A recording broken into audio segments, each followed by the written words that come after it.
Okay, it's 7:31. We're going to start this regular meeting of the Rutherford Board of Education. Call it to order. Ask everyone to please stand for the Pledge of Allegiance. Pledge allegiance to the flag of the United States of America, and to the republic for which it stands, one nation, under God, indivisible, with liberty and justice for all. Ask Mr. Kelly to please take roll. Mrs. Ahmed? Mr. Conti? Here. Mr. Healy? Here. Mrs. Jones? Present. Mrs. Librera? Here. Mr. Mazzone? Here. Dr. Racine? Here. Mr. Sprayberry? Here. Dr. Alati? Here. You have a quorum. Thank you. Thank you.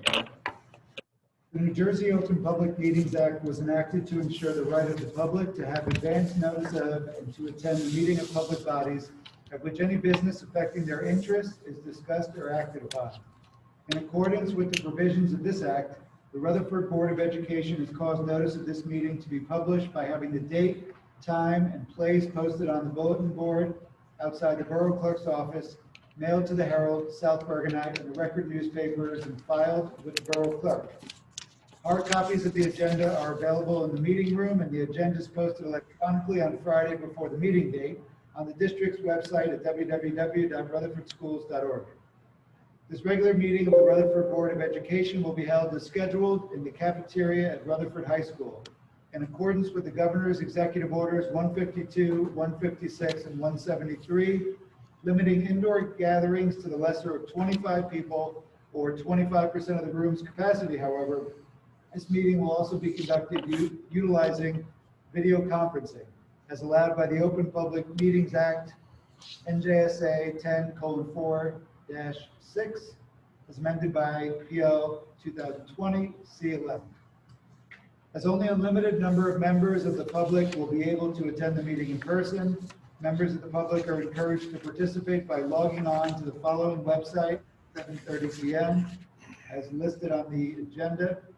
All members of the public participating remotely will be muted throughout the meeting, although opportunities for public comment will be made available to those participating remotely, as well as to those attending the meeting in person during the public comment portions of the meeting, at which times they will be unmuted. A video recording of the video conference meeting will be made available on the district's website, www.rutherfordschools.org, subsequent to the meeting. The video link can be found by opening the Board of Education link and clicking on Public Meetings and then Videos. So board members, in your packet, there were one set of meeting minutes to approve, the regular meeting of October 26, 2020. Does anyone have any questions or feedback about those? Seeing none, I'll ask Mr. Kelly to please enter those.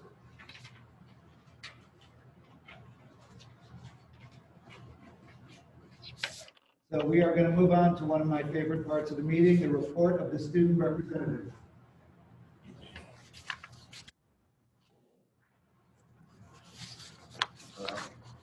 It's nice to see you all. So to start off with athletics, inter-sports registration athletics.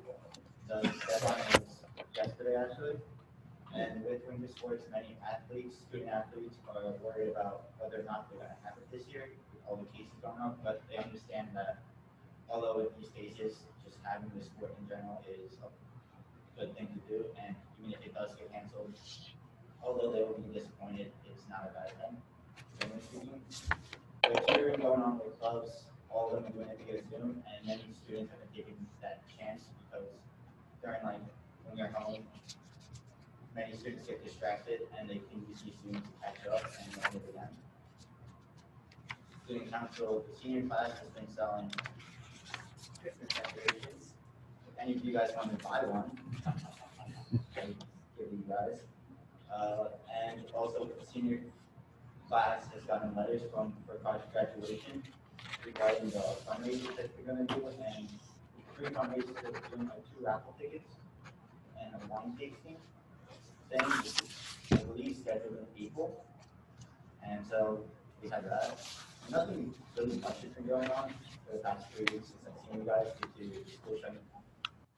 And not many clubs meet with each other, either Zoom or in person. yeah, that's it. Thank you. Thank you for that. Any board members have questions for our student representative? Ms. Libera?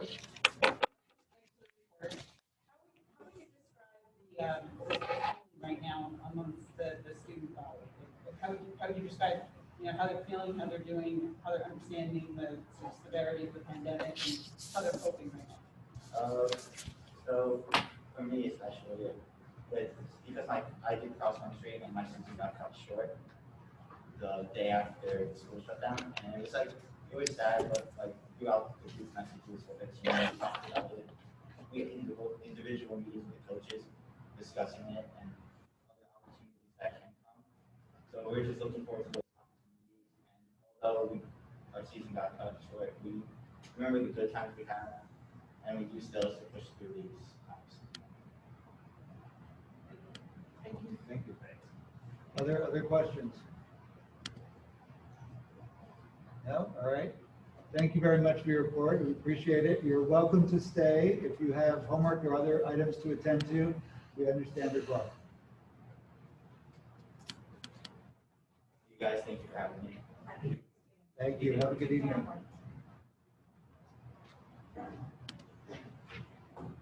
So we're going to turn now to the report of the superintendent. Thank you. Good evening, and first, congratulations to Mrs. Jones and Mrs. Healy on the re-elected for 2 more years on the board, and to Healy, the re-elected board members and new board members will be sworn in on January 4th at our reorganization. Congratulations.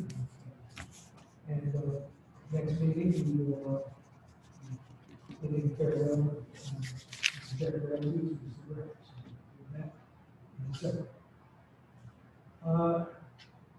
we talked tonight about two topics, COVID and construction. So we'll start with COVID and try to break my comments into some segments so that there's some consistency in talking. So the first deals with the plan itself in phase 3 on November 30th. There are 72 fully remote students who want to return. There have been and there are normally around the year some students who then opt to go remote because remember the plan is you can't go from remote back in. Excuse me. At any time. Jack, I got a request for you to unmute your mic. Okay. Nobody's hearing you out there. Okay, is that better then? Can, Better? Okay. And we apologize, I don't know if we said it, but we had some issues tonight with our normal recording. So. All right, so I'll just go back briefly to the beginning. Again, I always hold my reports too long. I want these minutes not to count because I'm repeating things.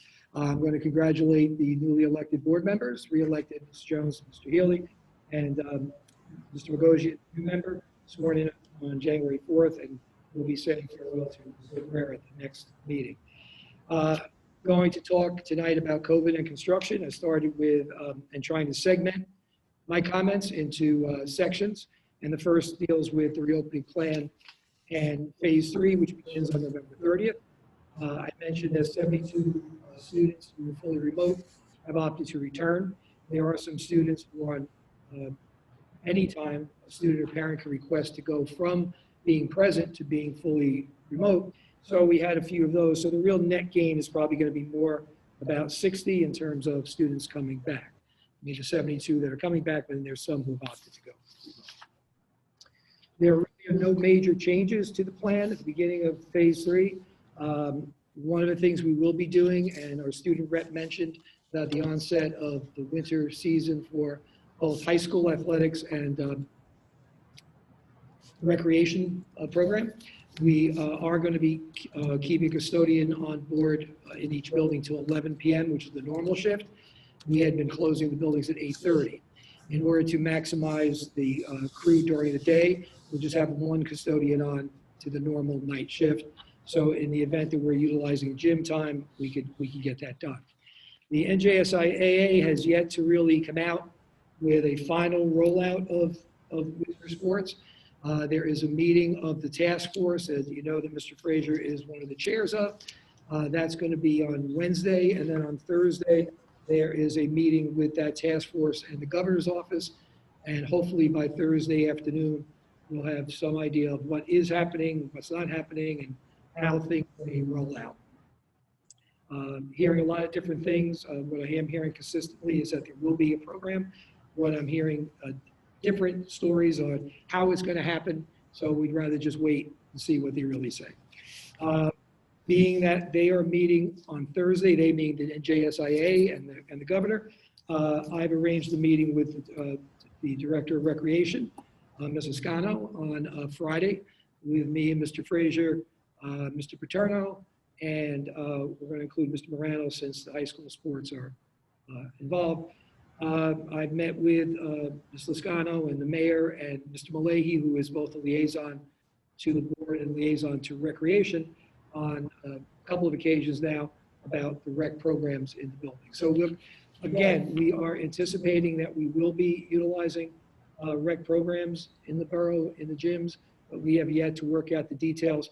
And quite frankly, waiting to see what NJSIA allows, because we would like to follow, their protocols in terms of seasons and scheduling and things like that. So that's the only really major change in the beginning. And then come January 4th, the split session schedule that will begin in grades 4 to 12. The parents and students have been notified.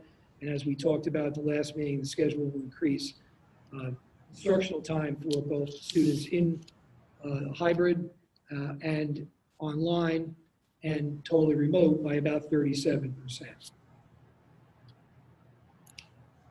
In terms of cases that have occurred and responses to cases, implementing the plan to move it to that area. As you know, our student rep Phil Ginn, if we all know, the high school had been shut down. It's going to reopen tomorrow. Union School is now shut down for 2 weeks, and 2 classes at Washington are also quarantining. If I could describe each of the cases to you in full detail, which I can't do for obvious reasons, I think you'd see a couple of different things and understand a few different things about them. The first is the plan is working. We have never, ever believed that we would not have positive cases in the district, in the community, in the school. That was never the plan. That was never the dream. It had been a dream. It was never a reality or a hope. The idea was to handle them appropriately and not allow for spread. Every one of the cases that we have had to deal with have not been contacted or spread or linked to the school based on the contact tracing and the interviews with the confirmed cases and or their parents. Those interviews are not conducted by any school personnel. They're conducted by the Board of Health. Now, that doesn't mean that we don't ask questions. We need to know what to make the report to the Board of Health. But once we get there, they take over the case, as we talked about before. There's no doubt that closures and quarantines are disruptive.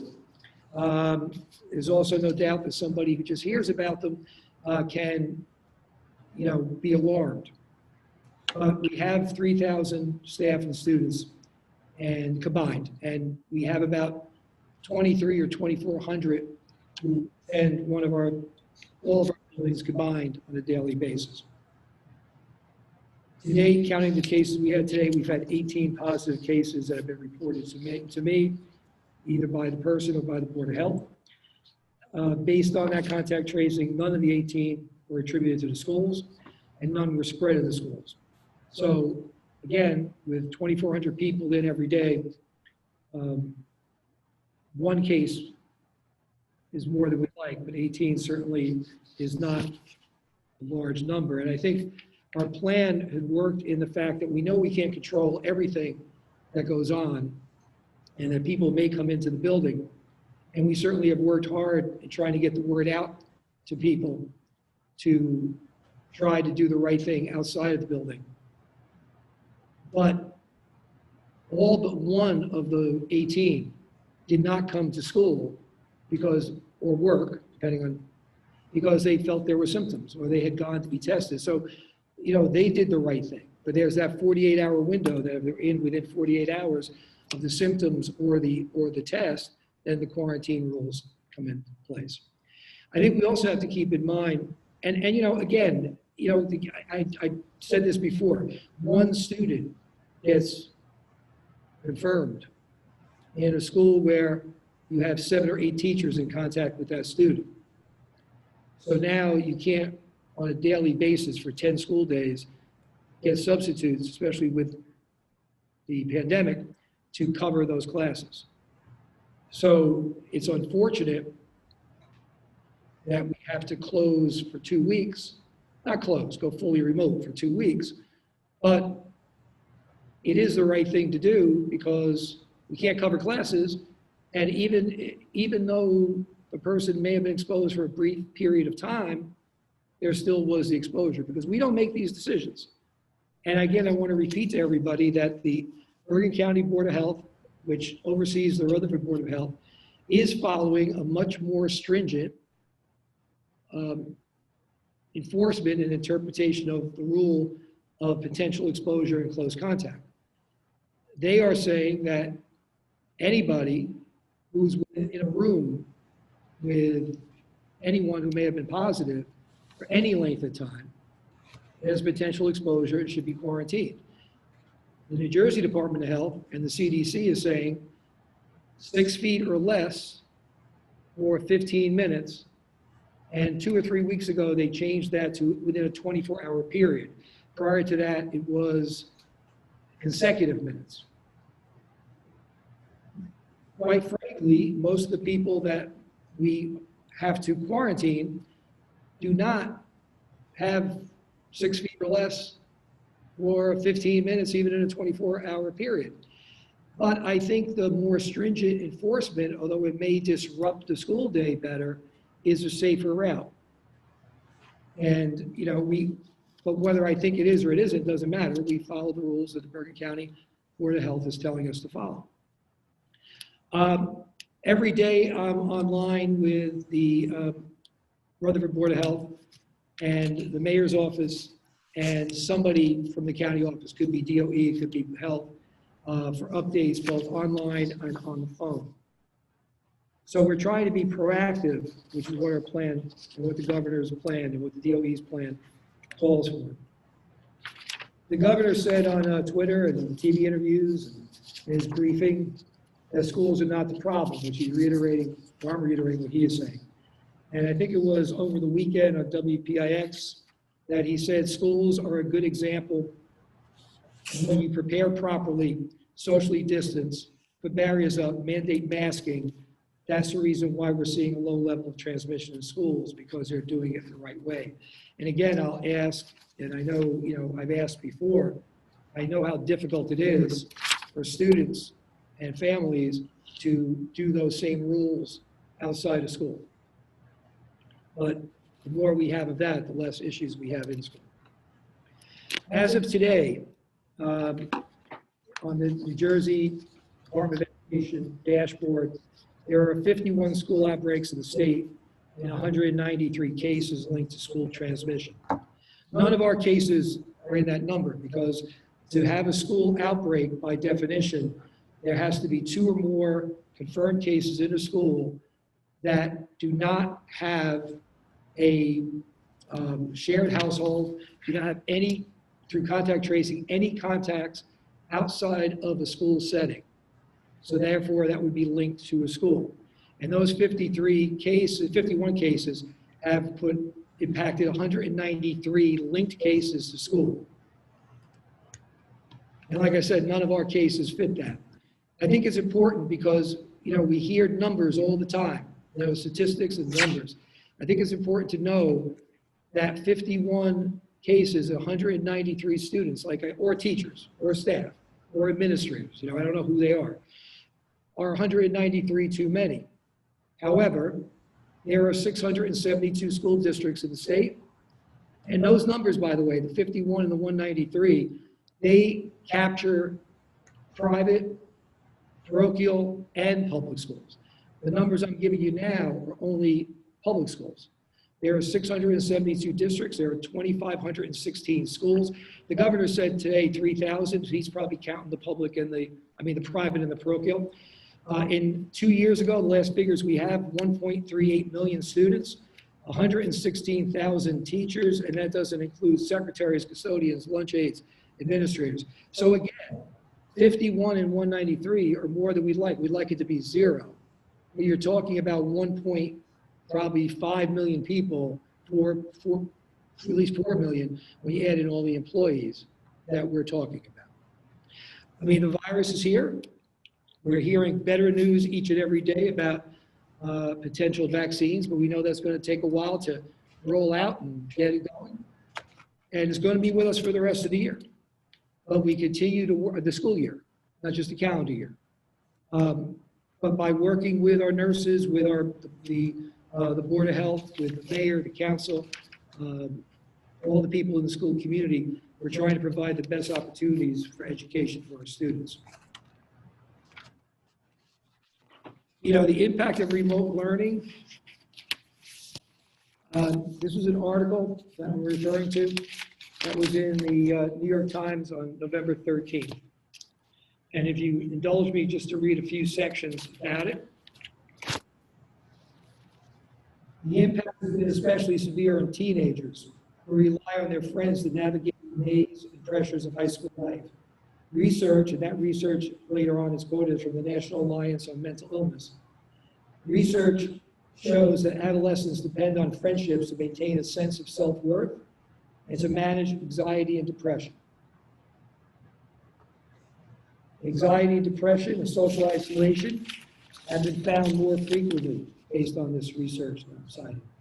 The proportion of children emergency room visits related to mental health has increased significantly during the pandemic. Now, let me, as an aside, say that we talked at a board meeting, and the New Jersey school boards came out with quite a really excellent working document on student mental health about a year or two ago. And we talked about that being a pandemic, and now it's increasing. The activities that young people previously relied on for stability and joy have been disrupted. Many are struggling to get out of bed in the morning. Researchers have also begun to investigate how today's high school students will bear the long-term consequences of the pandemic in terms of their education and economic futures. So again, our charge is to try to get students the best education they can, in the best venue they can, the safest way that they can. The Department of Health has established 6 zones in the state, and based on positivity rate of tested individuals, case rate per 100,000 people, and percent of COVID-like illness rate, they designate green as low, yellow is moderate, orange is high, and red is very high. We are currently yellow in the region and the state. We have been yellow for most of the summer. In most of the fall, we had about 4 or 5 weeks that we were green. If people ask, well, when do you know that it's time to go fully remote? By the Department of Health, the New Jersey Department of Health, Department of Education, when the region is red, schools close. They go totally remote.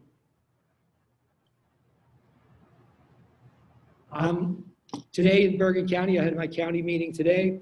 There are 75 school districts.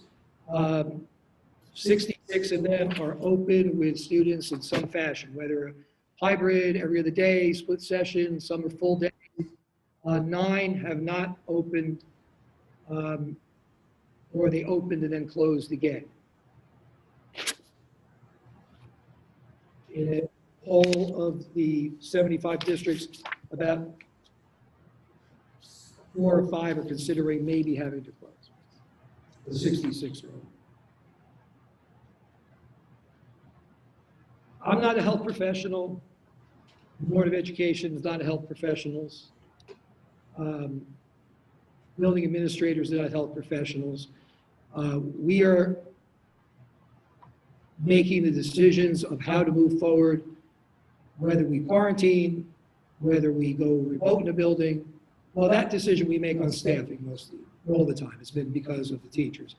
But in terms of going remote because of something that's seen as an outbreak or something that's seen as a linked case, that's made by the health professionals. The County Board of Health and the Rutherford Board of Health would tell me that we need to close, or would tell me that we should. And if they tell me that we should, suggest it, to me, that's telling me that we have to, because I'm a health professional. I am assuring the board and anybody who's listening that this is essentially, I shouldn't tell the board this, but it's because my evaluation's not coming due yet. This is basically all I do. I'm talking to somebody from 8 in the morning to sometimes 8 or 9 at night, Saturdays and Sundays, about COVID. So it's not something that we take lightly, nor is it something that we're not aware of, but we're dealing with facts. And we're dealing with a plan that was in place to handle cases appropriately if and when they occur. And as the governor is saying, for the most part, the schools are doing that very well. And we deal with the guidance that we get daily from the health specialists.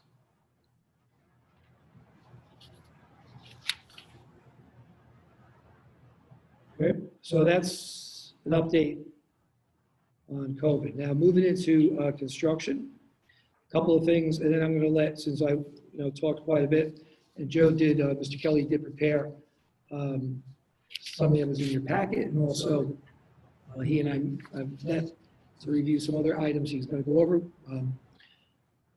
But I do want to talk about a couple of things. So far, everything is on time. We're ahead. We're making good progress.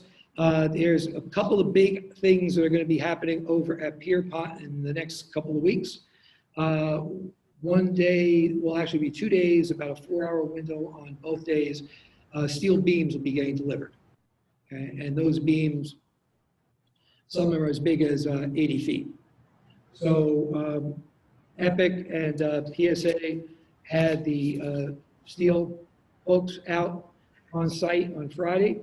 And then hopefully by this week or early next week, I'll be involved and Mr. Kelly will be involved, and PSA and Epic and the contractors will be involved in meeting with the police and DPW and the like, because we'll have to close Van Ness for a couple hours as the truck gets in, things are narrow there, and we're going to work with the borough on that to get the word out and try to minimize it.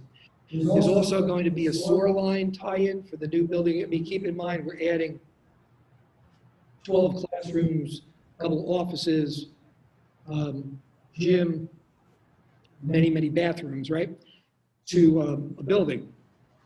So there has to be some upping of the sewer line, the waste lines out.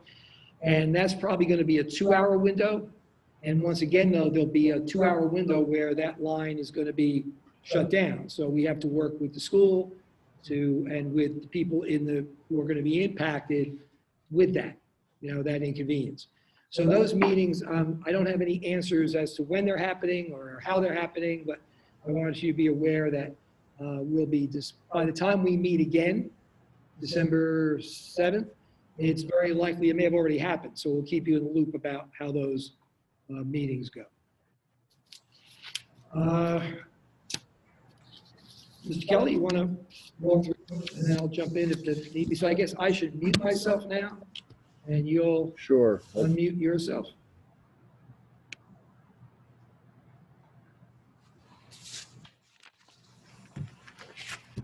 Thank you. As Mr. Hurley mentioned, I sent home a report to you the other day. I've updated it since then, so I'm just going to run through that quickly to let you know the status of each of these projects. Kelly, I can't hear you.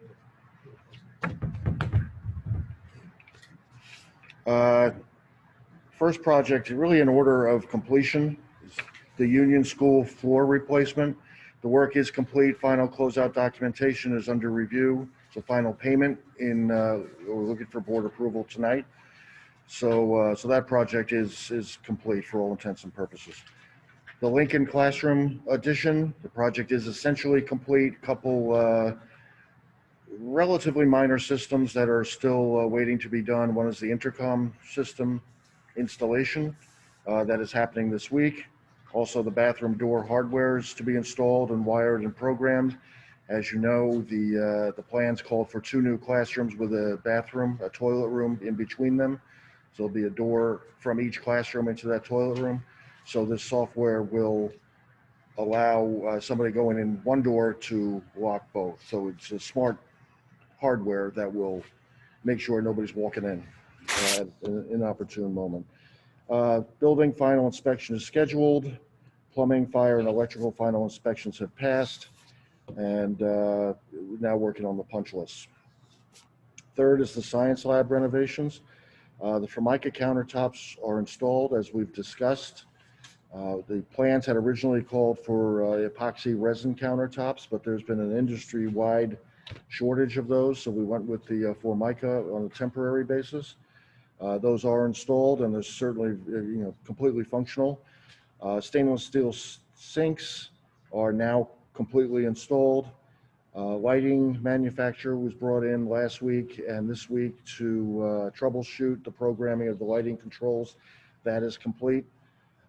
Next is the building management system, getting that linked into that system. So once that's done, then it's just a matter of preparing the punch lists and cleaning up. Kindergarten center, ongoing site work includes the elevator tower. If you drive down Sylvan, you'll see that. Lower level, first floor lobby area, concrete floor slabs are complete.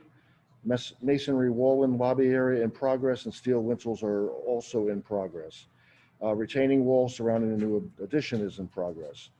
The lower chairlift is substantially complete. That has been a bit of a struggle to get that done, but that is just about there.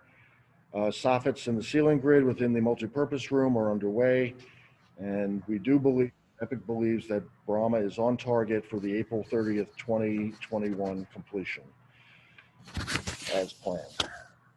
Pierpont School, all the work you're seeing out back, that's what's happening there. It's excavation, concrete pour, and form work for footings and foundation. That's all underway. As Mr. Hurley mentioned, the logistics meeting for the delivery of steel we've had a preliminary meeting. There'll be a subsequent meeting.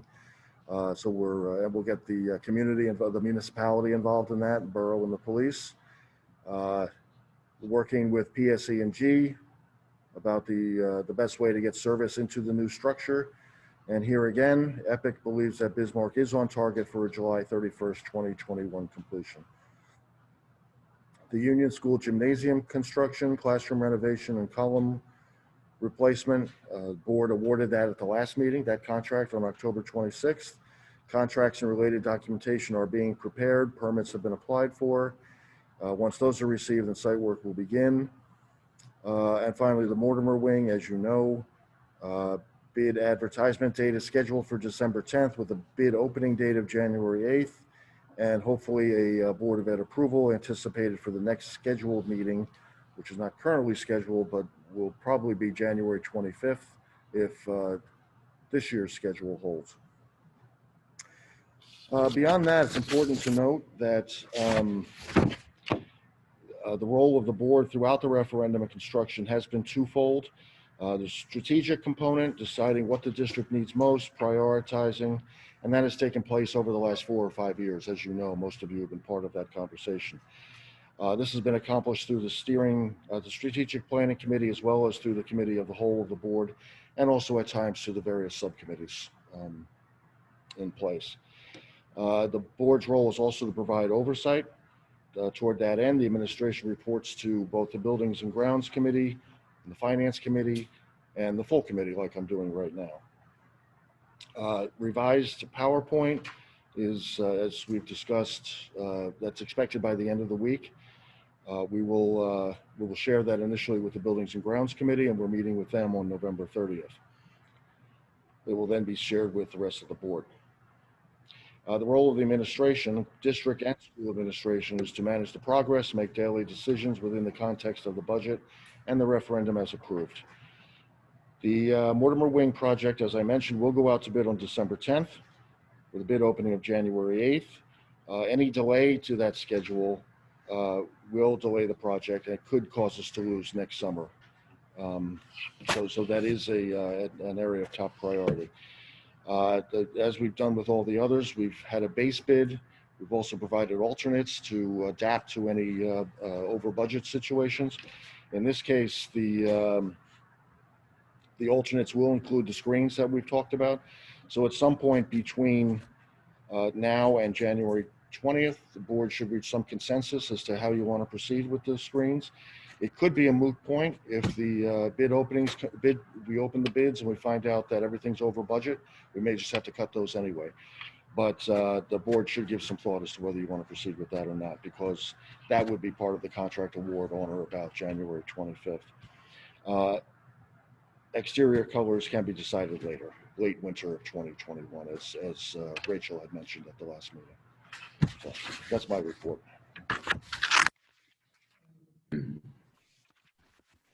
Thank you. I don't really have much to add to that. We spoke today, so again, I think the screens, just to be clear on that, go in as an alternate. Hopefully, you saw a better picture of them last meeting. Hopefully, you'll see even a little better one of them. And assuming the bid comes in, just to make sure it's clear what Mr. Kelly said, the bid comes in where, including the screens, put us over bid, then we could really want those screens, but we can't get them, right? If the screen comes in where we can fit them in, then we will have to have a discussion probably prior to that board meeting in January to say, okay, how are we going here? Maybe that's with building and grounds, whatever the case may be, to say, how are we going, how are we presenting it that night? Because we're not going to award a contract for money that is earmarked for something that we're not going to use, right?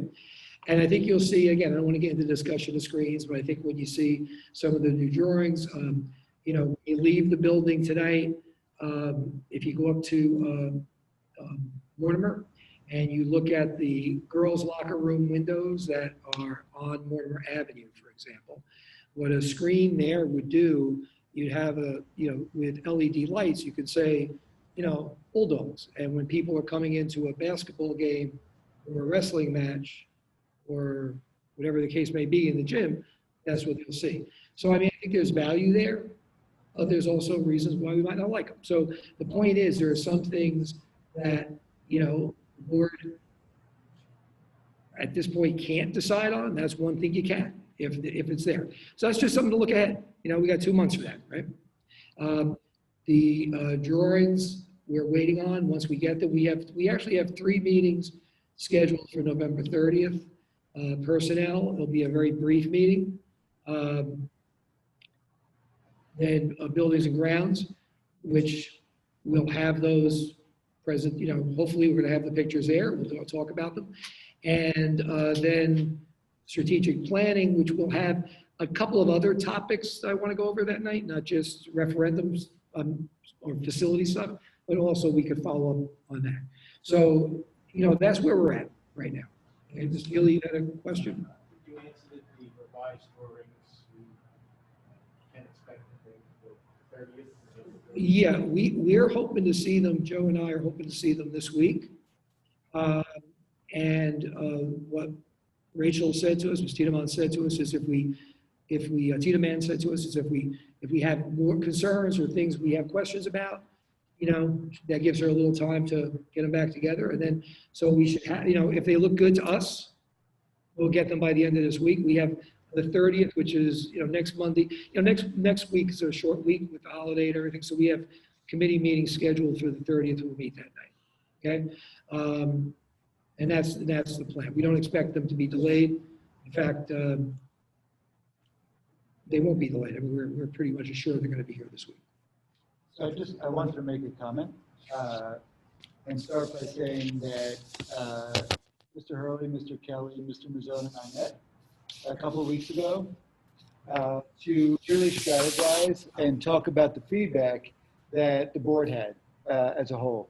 And I can say, you know, Mr. Kelly and Mr. Hurley, Mr. Mazzone and I had a really productive conversation and clearly understand that on a strategic level, the board wants to make sure that we're accomplishing the strategic goals that the project has.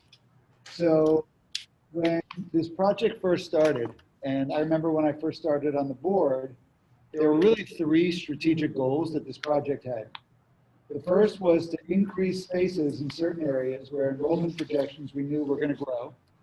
The second were to upgrade certain areas like the RHS science labs. And the third were to do necessary repairs. And so at the time, 3 or 4 years ago, those were the three things that the board was considering and wanting to make sure that the community understood. And as we've gone through this project, I can see how those are obviously the three aspects of what this project is seeking to accomplish. And I will say throughout that, in a strategic way, what I've been really pleased about is the Buildings and Grounds Committee getting really into deeper conversation and understanding some of the aspects of the project timeline, the project content, and working by committee as part of how the board works. The Finance Committee, I was really pleased at the beginning. There was a separate budget that Mr. Kelly put together just for the referendum so we could track spending to make sure we were spending the right amount of money, getting everything done, and making sure that we were holding everyone accountable, including ourselves.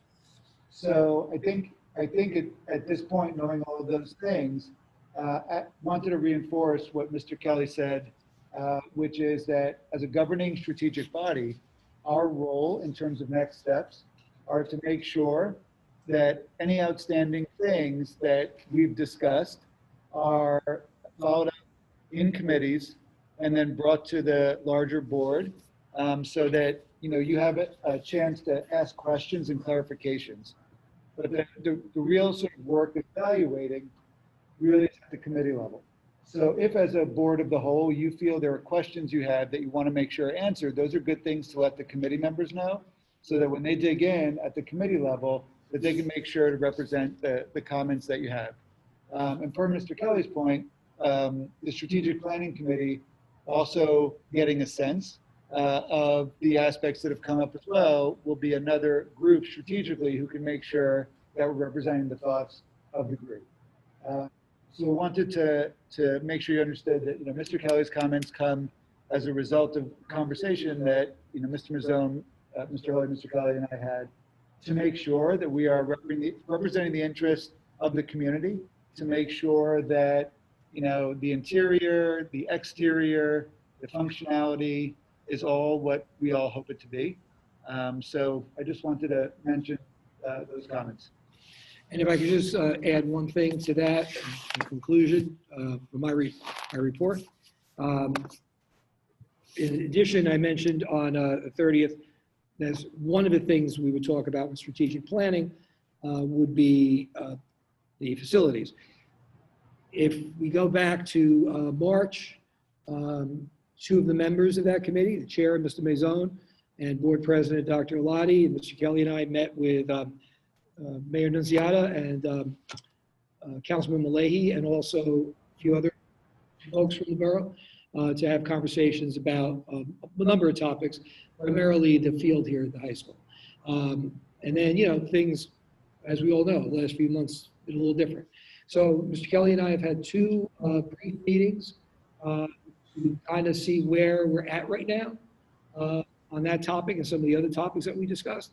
And we have some information that when we meet with strategic planning, we will share there to see some possible roads to take. So, I guess I'm not just doing COVID all day, I'm doing construction as well, but we are, I think we've had two very good discussions.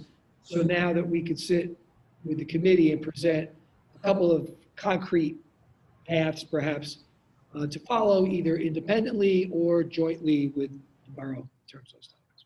Okay? So the 30th will be the date that we'll have more detail on it. Okay? Questions, comments from other board members? No, hearing none. Oh, I have Mr. just Burke. a specific question on the details. So you mentioned the lower lift of the kindergarten center.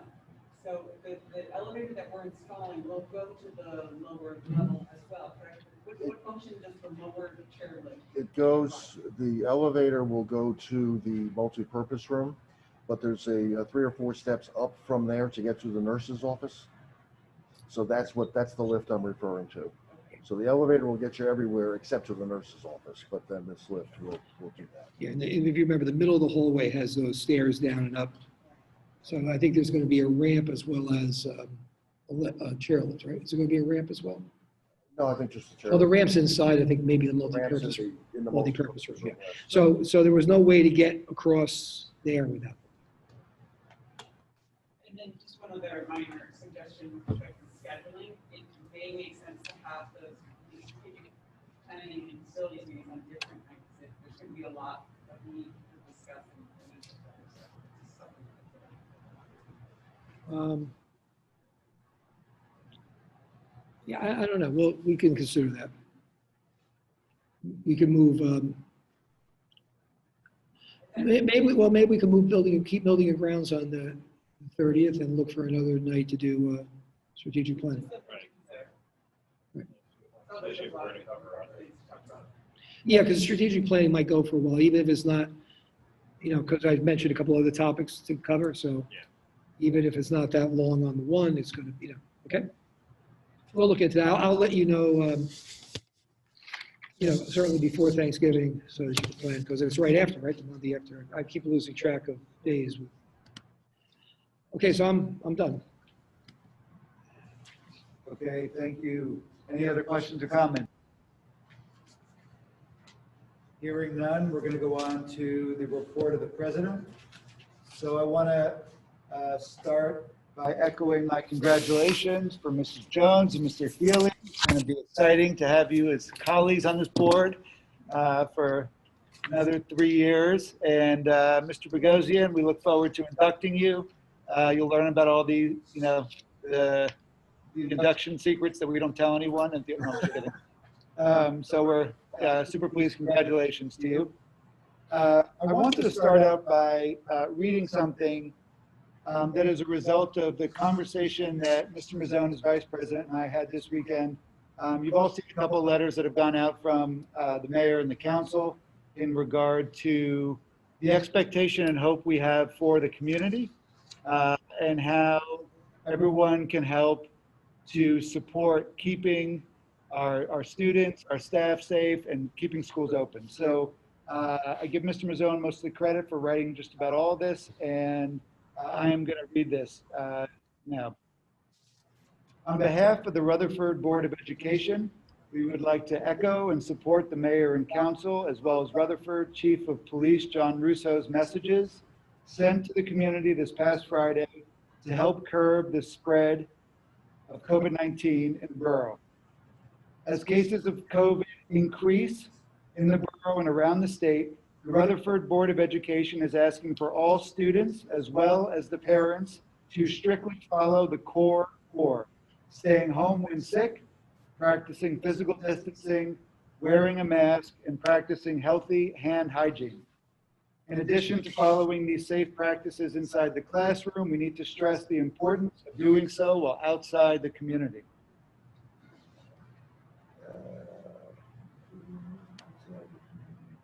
I just lost my place. The board of Education is urging all community members to do their part to limit your exposure to gatherings, avoiding unnecessary travel, and following the guidance provided by the CDC, the state of New Jersey, and the Rutherford Health Department as it pertains to COVID-19, contact tracing, and all practices that minimize risk and protect our community. The fact of the matter is, our schools have had to either close or quarantine students or staff several times this academic year as a direct result of activities which have occurred outside the classroom and have had a direct impact on the district's ability to keep our schools safe, open, and operational. As we enter into the holiday season simultaneous to cases increasingly rising, we ask for every community member's commitment to keeping our schools open by following the core 4 and allowing our students to continue the essential business of their education. Obviously, the Board of Education is committed to keeping our students learning in person for as long as we can safely continue to do so, fostering not only their education as well as their social emotional learning. Please keep in mind there may be a time when this is no longer possible, but rest assured our building administrators and the superintendent of schools are in regular contact with local and county health officials, monitoring the situation and constantly assessing the best and safest pathway forward. All this said, the Board of Education implores every student, parent, and community member to please do their part to help flatten the COVID-19 curve and keep themselves and others safe. Thank you, Mr. Mazzone, for helping to craft that and for discussing. Just related to that, I want to just share 3 personal notes. So Mr. Early talked about this idea that this is all I do. And I just want to echo that. You all know I'm a school director myself, and it's all I do. And it is exhausting. It's, it's exhausting to all the practices that are in place, which lead me to a thank you to everyone and all of the hard work that's happening. The flexibility of the faculty and staff, knowing that these are uncertain moments in time.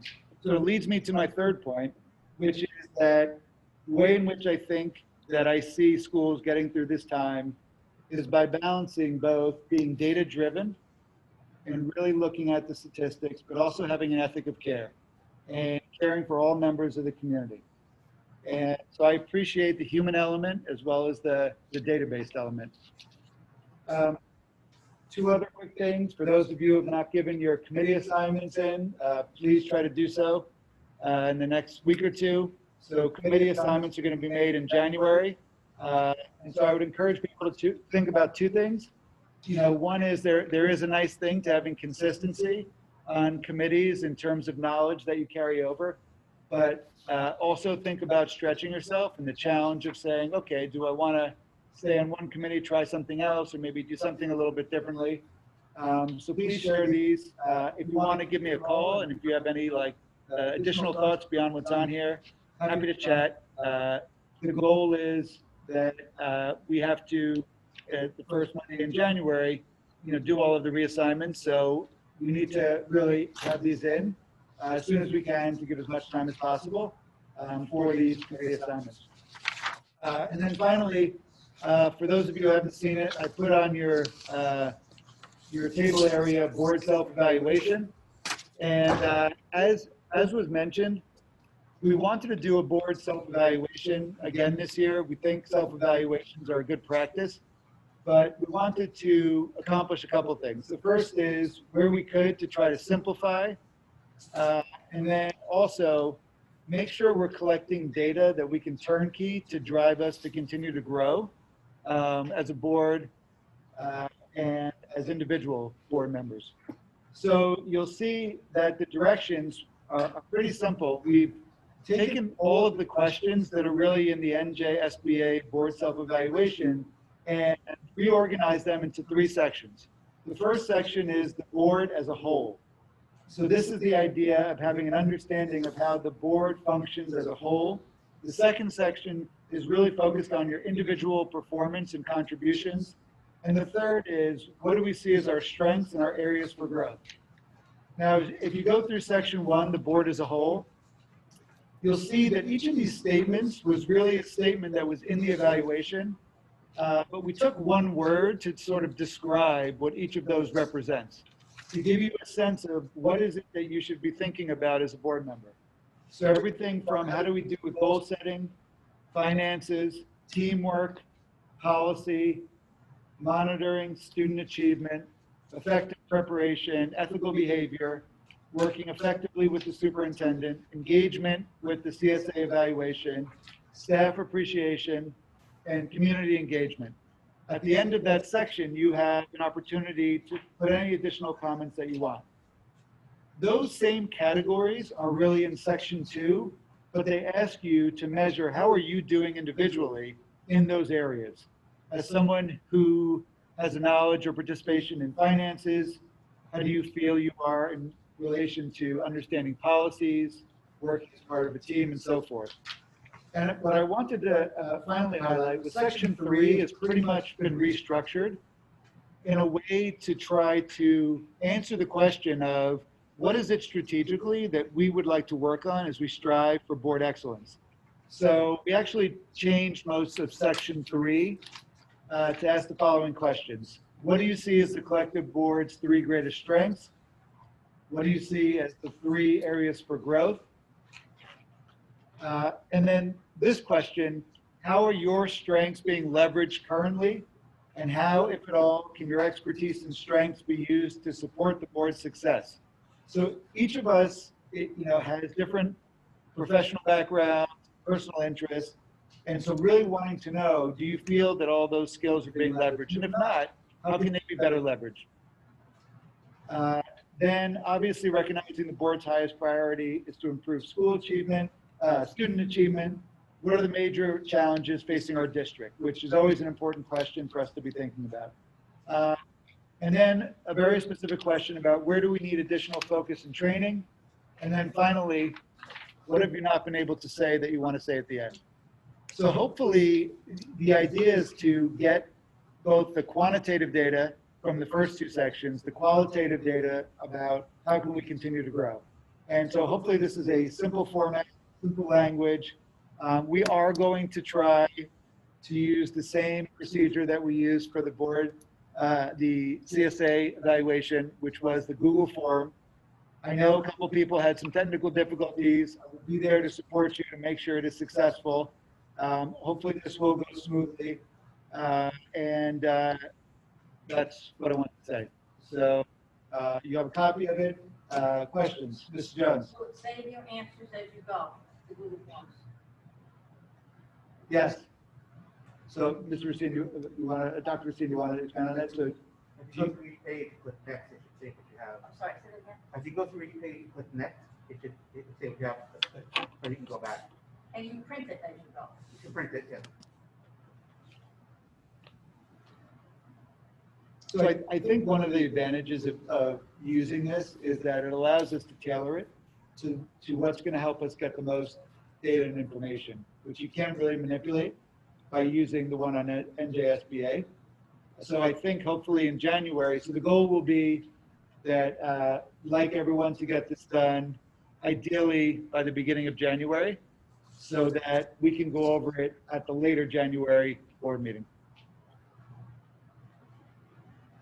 Questions, comments? Can I make one comment? You mentioned student achievement, and I keep forgetting to bring this up.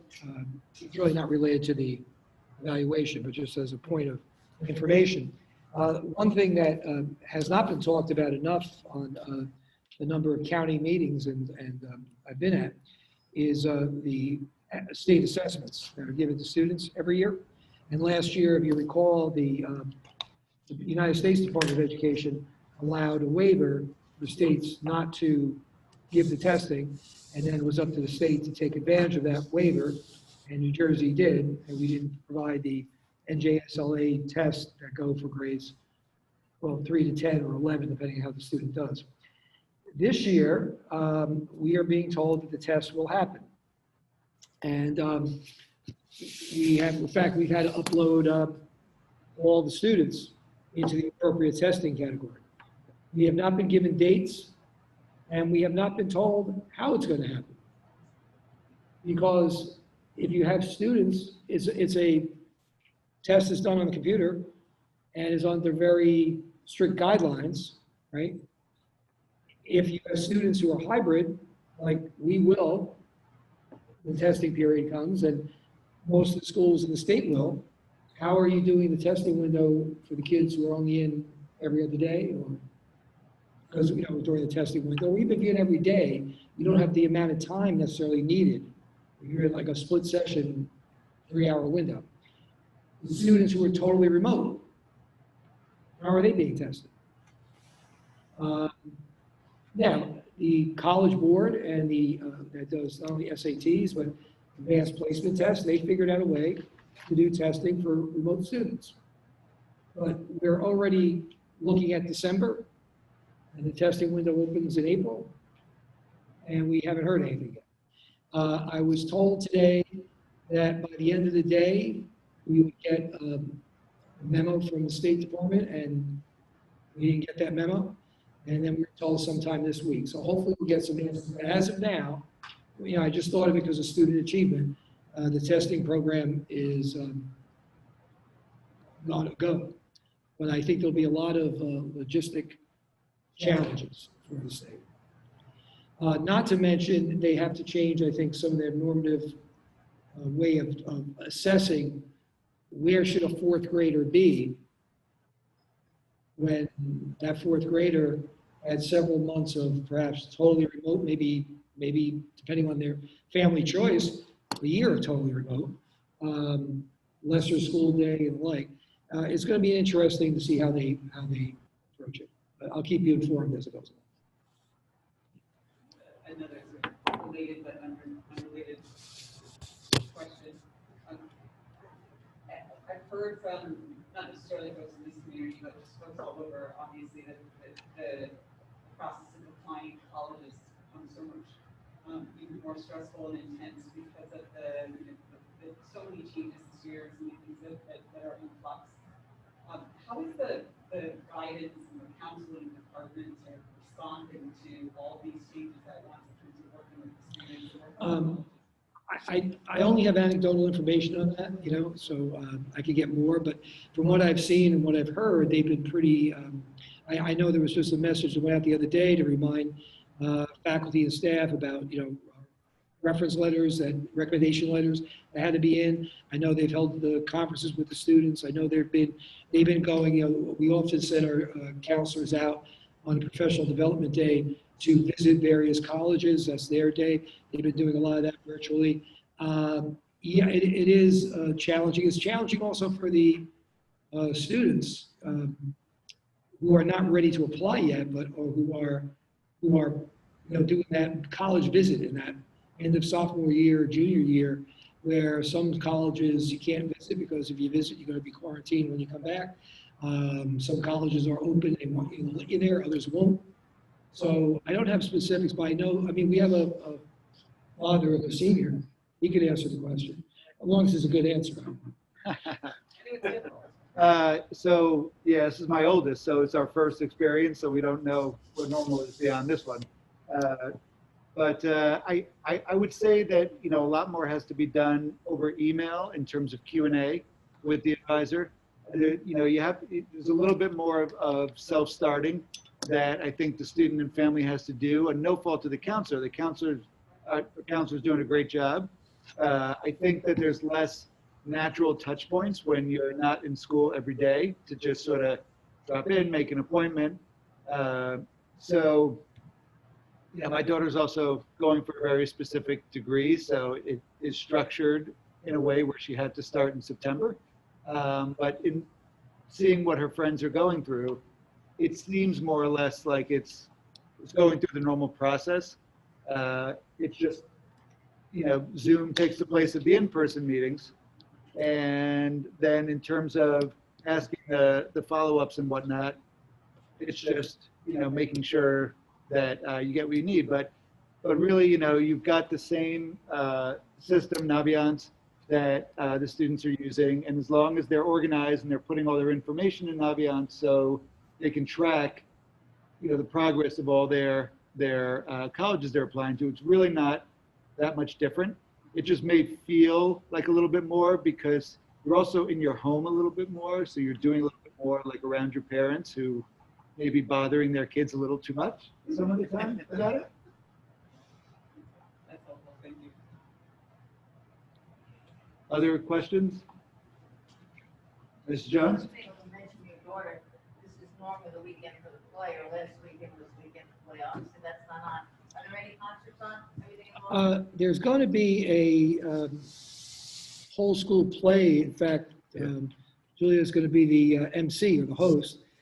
10 vignettes that are gonna, it's gonna come out, I think it's November 20th, like we've done other things last year with a, No, it's this Friday. no, it's gonna be online, this Friday. It's gonna be like, last spring. I think it's either gonna be live streamed on YouTube. Yeah. So last night, so my daughter's the co-host, so her and the co-host were doing everything they needed to. Everyone's pre-recording everything, it's being put together, and then it will go live on Friday evening.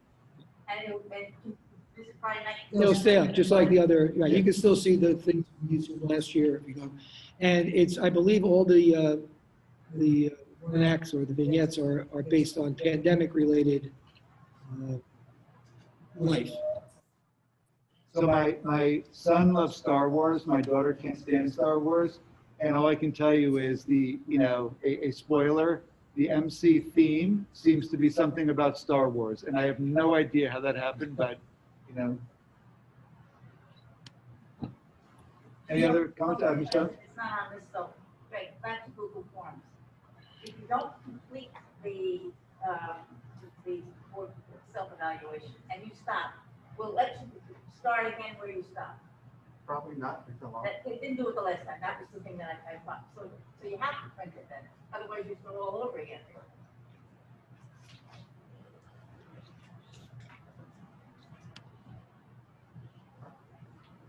Okay, so we are going to move on then. So there's two open portions of the meeting. This first one's going to be meeting open to the public for items that are related to the agenda items. So we're going to start with the people who are in person first. If you have any comments, you can come up to the microphone. Okay, seeing none, going to go to Zoom. If anyone on Zoom has a comment related to the agenda, you can unmute yourself. Just going to do a quick scroll. Okay, so at 8:38 we opened and at 8:38 we closed this portion of the agenda. So we are going to move on to new business, and we're going to start with personnel. In Ms. Ahmed's absence, we're going to ask Mr. Conti to please take us through personnel. Okay, personnel. The following motions are put forward at the recommendation of the superintendent. We have 25 total tonight, and I apologize ahead of time if I butcher anybody's name. Let's see. Number one is approving a music teacher at Pierpont.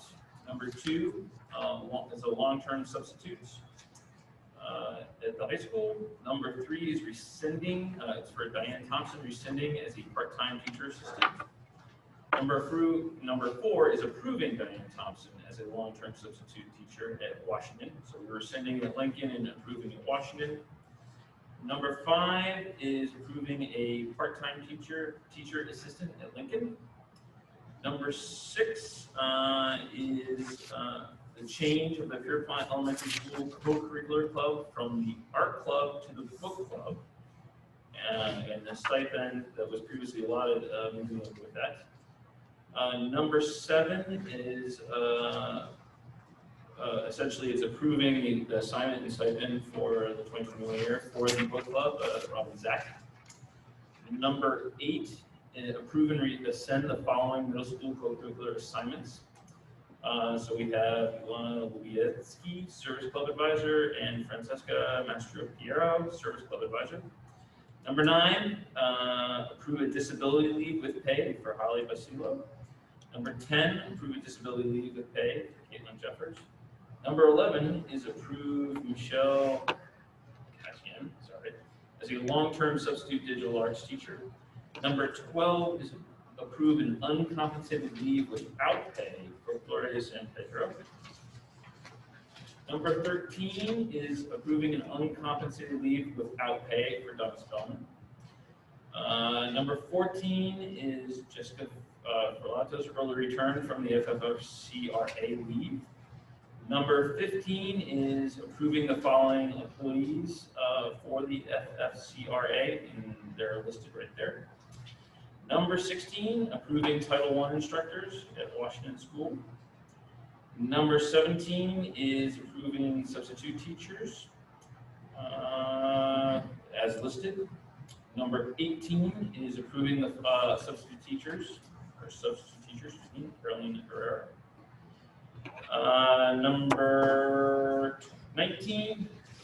Number 18 was Carolyn Herrera, Karen Sasso, and Brooklyn Sullivan, so there's 3 there.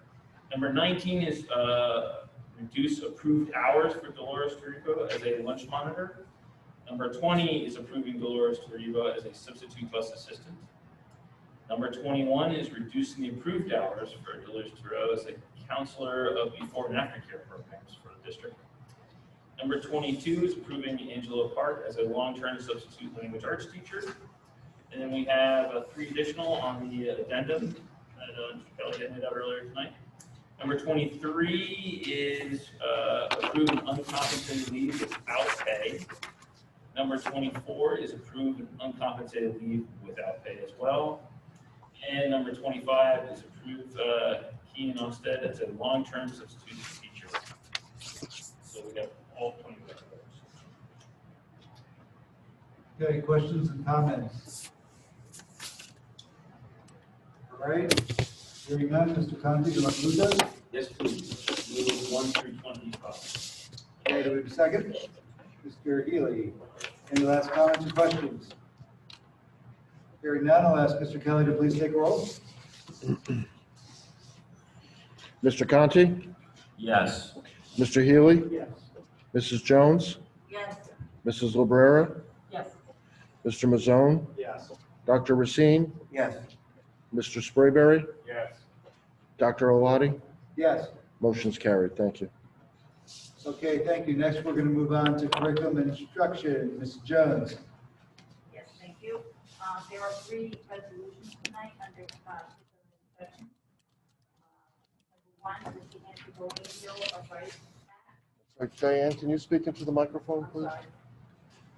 Number 1 is the anti-bullying bill of rights act. Number 2 is the out-of-district placement of District 1. And 3 is a service provider.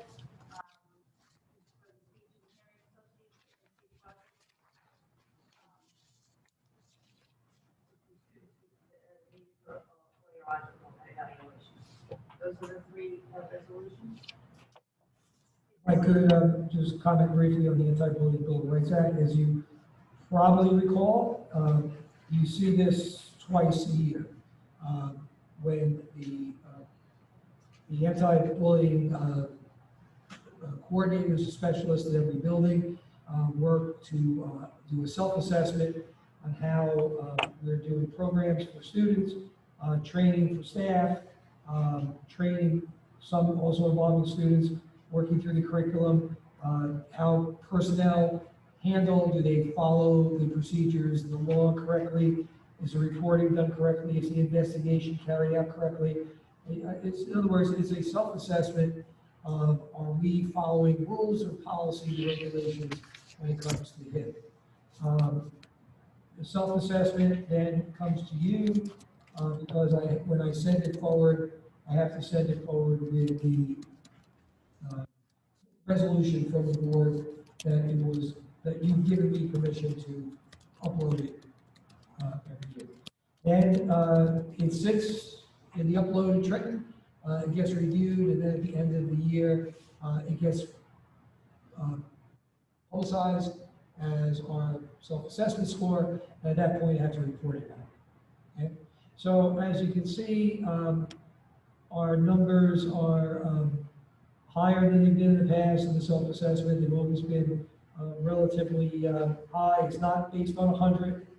I think the total is somewhere, usually adds up to tell you, but it's not 100.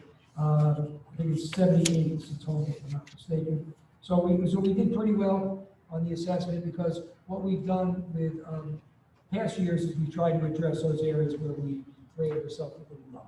Okay?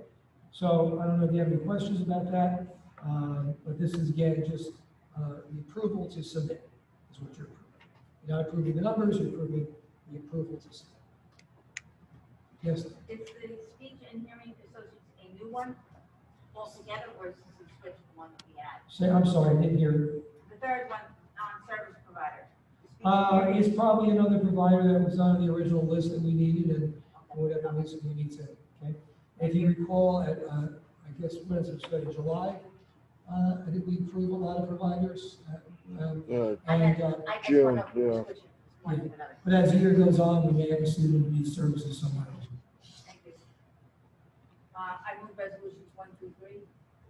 All right, do we have a second? Dr. Racine, any last comments or questions?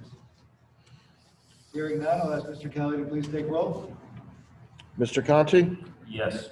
Mr. Healy, Yes. Mrs. Jones, Yes. Mrs. Obrera, Yes. Mr. Mazzone, Yes. Dr. Racine, Yes. Mr. Sprayberry, Yes. Dr. Alati. Yes. Motion's carried. Thank you. Okay, we're going to move on now to finance. Dr. Racine? Okay. We have 5 motions today. Number 1 is the approval of bills. We have 2 number 2s, so I'll call it 2A, is the September report. 2B, the October treasury report. 3 are the budget transfers. 4 is authorized submission and acceptance of a school security grant. I just had a quick question. The school security grant, is that about consistent with what you get on an annual basis? This is not an annual It's not thing. an- This was a grant awarded in conjunction with the Alyssa's Law, which was intended to get panic buttons into school facilities. So we have done that. We have been certified by the state that we have met that requirement. So now the rest of the grant funds we can use for other security measures. So we have a proposal for cameras in all the buildings. So we're going to proceed on that, although this whole thing is moving very, very slowly. So we'll get it done. And some of this money, right, Mr. Kelly, and correct me if I'm wrong, came out of that statewide referendum of, what was it, 50 million or 500 million? 500 million, 500 yes. million that was passed in 2018. Yeah, something. And some of that money went to vocational training and some went to school security. Mhm. And, so we're hoping, like Mr. Kelly said, it is moving along slow because it has to go through several layers of legislative approval, right? But we were able to get the buttons in the buildings, connected to the police with notification that would go to every faculty member in the building if that silent alarm is pressed. Every person designated, faculty, staff member in the building, and also district-wide personnel would get an email and a text message so that every administrator in the district would know there's a lockdown, there's an emergency situation in the high school. Every high school staff member would know there's a notification. So we're able to get that through the grant money, and as Mr. Kelly said, we're looking at upgrading the infrastructure of our camera system so that down the road, the cameras are not the expensive thing, the infrastructure is. So if we can get that out of this grant money, that would be a big step to upgrading the camera system. Thank you. Any other questions or comments? All right, Dr. Singh, we'll move this.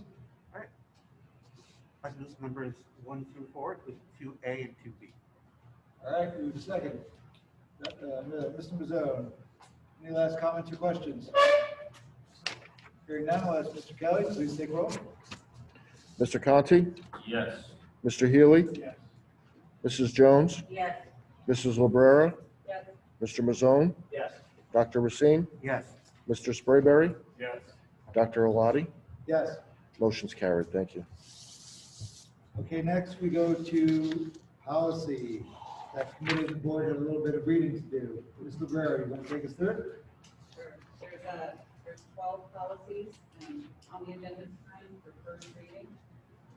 All are either mandatory new policies or mandatory revisions to policies that we have opted to have in the district or that we've amended to have in the district, as I understand it. They're all consistent with current practice in this. Thank you. Any questions or comments? I have one question about use of school facilities. Is that from Strauss Esme also, or is it say Rutherford? These are all stress estimates. They're all- So statewide, there is that policy is that you have to share with priority groups, not if somebody rents, takes a classroom one night a week, recreation would be one example, and everyone in the adult community school that, formerly the adult school, runs together. We need two that really would work with most in terms of understanding all the emergency plans, in case there was a situation like that. But with recreation, Mr. Frazier has already done this. This has been ongoing again, so that they have an understanding of it. So, but yeah, all of these come through the process. And the process is that, we can sit, sometimes there's choice involved, where you can, pick which one you want, not the policy, but aspects of the policy that fit your particular situation. Oftentimes there isn't, sometimes it's a little leeway where you could add something or take something out. But again, I think it's important, I know, the difference with Strauss Esme, going back to when we've gone through this before, just take a minute, because we're talking tonight about knowledge and board and, that sort of thing, your evaluation. The school boards did not tell us that it was time to update. I had to mark my calendar every couple of months that we go in to see if there was something there. They didn't give us a user-friendly document. Strauss Esme sends out at least quarterly or whenever there's a policy, they'll send us an alert, here it is, here's the suggestions, and they'll walk you through it. So it really isn't different than what it was with school boards in terms of we're not writing policy, somebody else is writing it, and we're reviewing it, and implementing it. This just does a more efficient job of getting it out there to us, in a timely fashion, and provides us with a more user-friendly document. Even if we were to come up with something unique to Rutherford, that we need a policy about, and I'll give you an example. Last year with the electronic payment, when right there when the auditors talk about, policy for electronic payment. Strauss Esme never had that policy, never sent it, at least never sent it to us or anybody else. So Mr. Kelly gave a call down there and said, hey, the auditors are talking about with the amount of electronic payment that goes on there, that it would be good to have a policy, and they created a policy, they sent it to us, I believe the board adopted it sometime last year. In one of the more recent alerts, they put that out there to everybody. So I removed that because we've already adopted it. But so if there is something unique that we need, you call them, they'll either find one in their archives, or they'll create the policy working with us, and then if it's something, then they'll share that with others. So that's how it works. Okay, any other comments or questions? Mr. Barry, you want to move this? Sure. I'll move those 12 policies for first reading. Okay, we have a second. Mr. Healy, any other questions or comments? All right, hearing none. Mr. Kelly, please take roll. Mr. Conti? Yes. Mr. Healy? Yes. Mrs. Jones? Yes. Mrs. Lebrera? Yes. Mr. Mazzone? Yes. Dr. Racine? Yes. Mr. Sprayberry? Yes.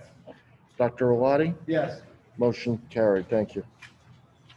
All right, thank you. We're going to go on to buildings and grounds. Mr. Healy. We did not have a buildings and grounds committee meeting since I read board meeting. Tonight, we have two motions that we're putting forth to approve. Number one, comprehensive maintenance plan, and all the details were in the board packet. We thought the Department of Education requires the Jersey School District to submit a 3-year maintenance plan and documents required maintenance activities for all of the public school facilities. The second motion is to authorize the business administrator to enter into a public auction to dispose of 2 obsolete school buses. Okay. Thank you. Any questions or comments? Mr. Conti? We said this is, so we're auctioning those vehicles off, we're not paying to have them Correct. We would look for somebody to purchase them. As you know, school buses, we have to take off the road once they hit 15 years old. So these two have already been replaced, but we have the buses. The borough is looking to auction off some trucks. We're going to piggyback off what they're doing. Similarly, there is a pickup truck here too. That's 20 years old. Rough miles on that. That's already been replaced. So we're looking to auction that as well.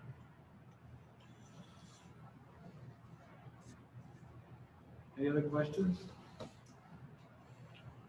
Okay, hearing none. Mr. Hilly, you want to move this? Yes, I'd like to put these two items forward. Okay, Second.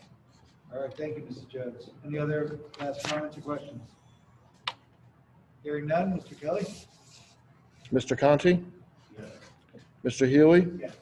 Mrs. Jones? Yes. Mrs. Lebrera? Yes. Mr. Mazzone? Yes. Dr. Racine? Yes. Mr. Sprayberry? Yes. Dr. Awadi? Yes, Motion's carried. Thank you. thank you. Next, we're moving on to old business. Does any board member have any old business to bring up? I don't know if it's old business, I attended the county meeting today. Mr. Hurley pretty much covered everything that I was gonna say with the, mostly with the sports. They did say that Kelly McGuire was gonna give us that decision on Friday, so Thursday, Friday. Two questions were asked on that bowling, whether that could be considered because it's not our facilities, and what other additional mandates have to be if the students go to another. And in my own thinking, the swim, Rutherford swim is no longer doing it now because it's time for the swim team if we go ahead with it, if sports are allowed. Are they're finished with the pool this? No, it'll be the same, to answer or comment backwards. For the swim, it'll be the same as it was when the Y managed the pool. Right. They would operate their programs, and we have, our swim team has the time frame of 3 to whatever it is, Right, 5. right. So it'd be the same procedure. It's the same procedure, okay. And in terms of things like bowling, you know, there's been a lot of, we don't have the sports, like ice hockey. There's been a lot of discussion about that. There's been discussion about gymnastics, if you recall, is that we don't have that sport, but it's a fall sport that was moved to the spring. So again, there's been a lot of scuttlebutt, nothing definitive yet. We're hoping by Thursday or Friday, we know, because the season's here, or will be here shortly. The only other thing, what you mentioned about some schools closing and others staying open and whatever's going to be done with that. They mentioned contact tracing, how it's up to the Board of Health's responsibility. And then they got into a discussion about school testing, and many of these county leaders felt that it was not really fair, and so that they might try to do something about that, and I don't know what can be done. Yeah, I'm not sure what can be done about testing is in code, and it's also in federal mandate. So that's why last year, the Department of Education, DeFreeze said, we gave you the waiver. So she did that, we were all yelling, why isn't the state doing something, right? We're shut down. The state needed to know that the waiver was given on the federal level because it's a federal mandate. So where we'll be, I don't know, with the change in Washington, it could be a very late call because the outgoing cabinet secretary may or may not want to make the plan for the incoming. So I'm not sure where we're at with that. And again, like I said last year with assessments and other things, I understand I understand, and like Dr. Alati said, how incredibly time-consuming and mentally and physically challenging these decisions are. And I'm dealing with one district, and they're dealing, what did I say before, 670? So the amount of work they're dealing with is enormous. We have to be patient, but we would like to know.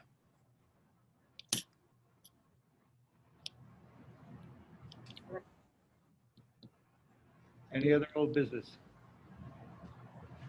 Okay, any legislative updates?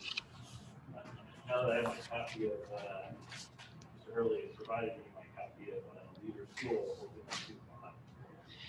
There's one that I'd like to, there's two I want to just throw out.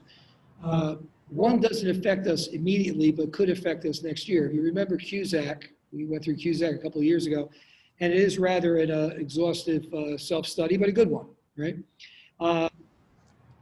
Last year, they started Cusack, kind of worked their way through it.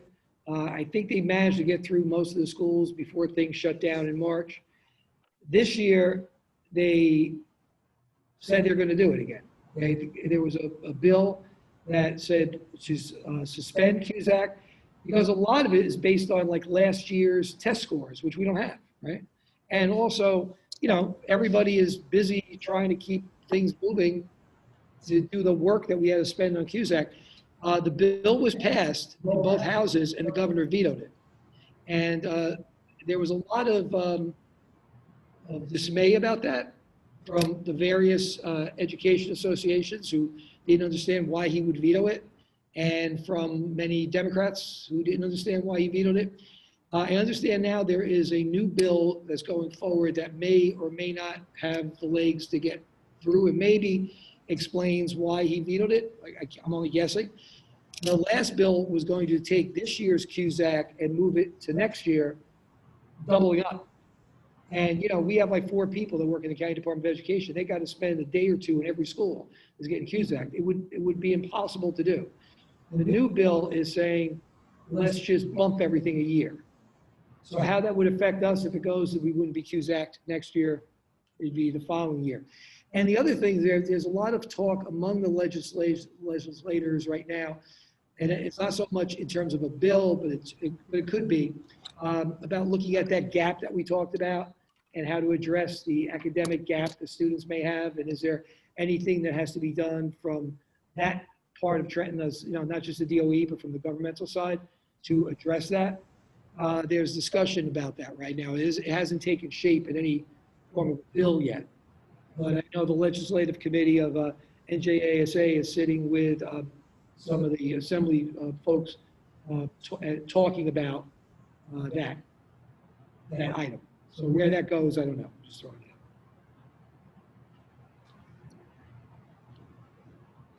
out. Mr. Shirley? Related legislative item. Mrs. Jones and I will be attending the New Jersey School Board Association Delegate Assembly on Saturday, November 21st. There's one resolution that will be before us to approve it. And I'll just read you the parts of it into the form. The resolution from the Rhode Island Board of Education proposes a new policy language supporting the requirement that a board member with a term of office extending beyond the next election must resign the seat, the board seat, currently held before submitting a nominated position to stand as a candidate for a seat different than the board seat currently held by the member. So, a little confusing. However, I guess the scenario, you think you probably fit this is if you're serving out an unexpired term, and then you want to register to run for a 3-year term, they're proposing that you would have to resign before you become a candidate for the 3-year term. I believe that's the scenario. We'll Or find it may out have more. to do with people who have April elections. Yeah. We'll let you know. Do you have that in Yeah. could you send that to me? Yeah, because I was hard following. I mean, I just would like to see what it's, so if you could send that to me, I'd appreciate it. Rhode Island is sponsoring And when is the vote on that? The meeting is virtual on Saturday morning. This Saturday, okay. Well, maybe you could wait till Saturday. If it doesn't pass, don't even bother sending it to me. We'll let you know. I have enough to read. Any last legislative updates? Okay, then at 9:05 PM, we're going to open up the meeting to the public for items either related or not related to the agenda. We're going to start with people who are physically present this evening. If you have any comments you'd like to make, if you could come up to the microphone, state your name and your address. We're asking if we can keep comments to about 3 minutes or so, and we'll open it up to the public.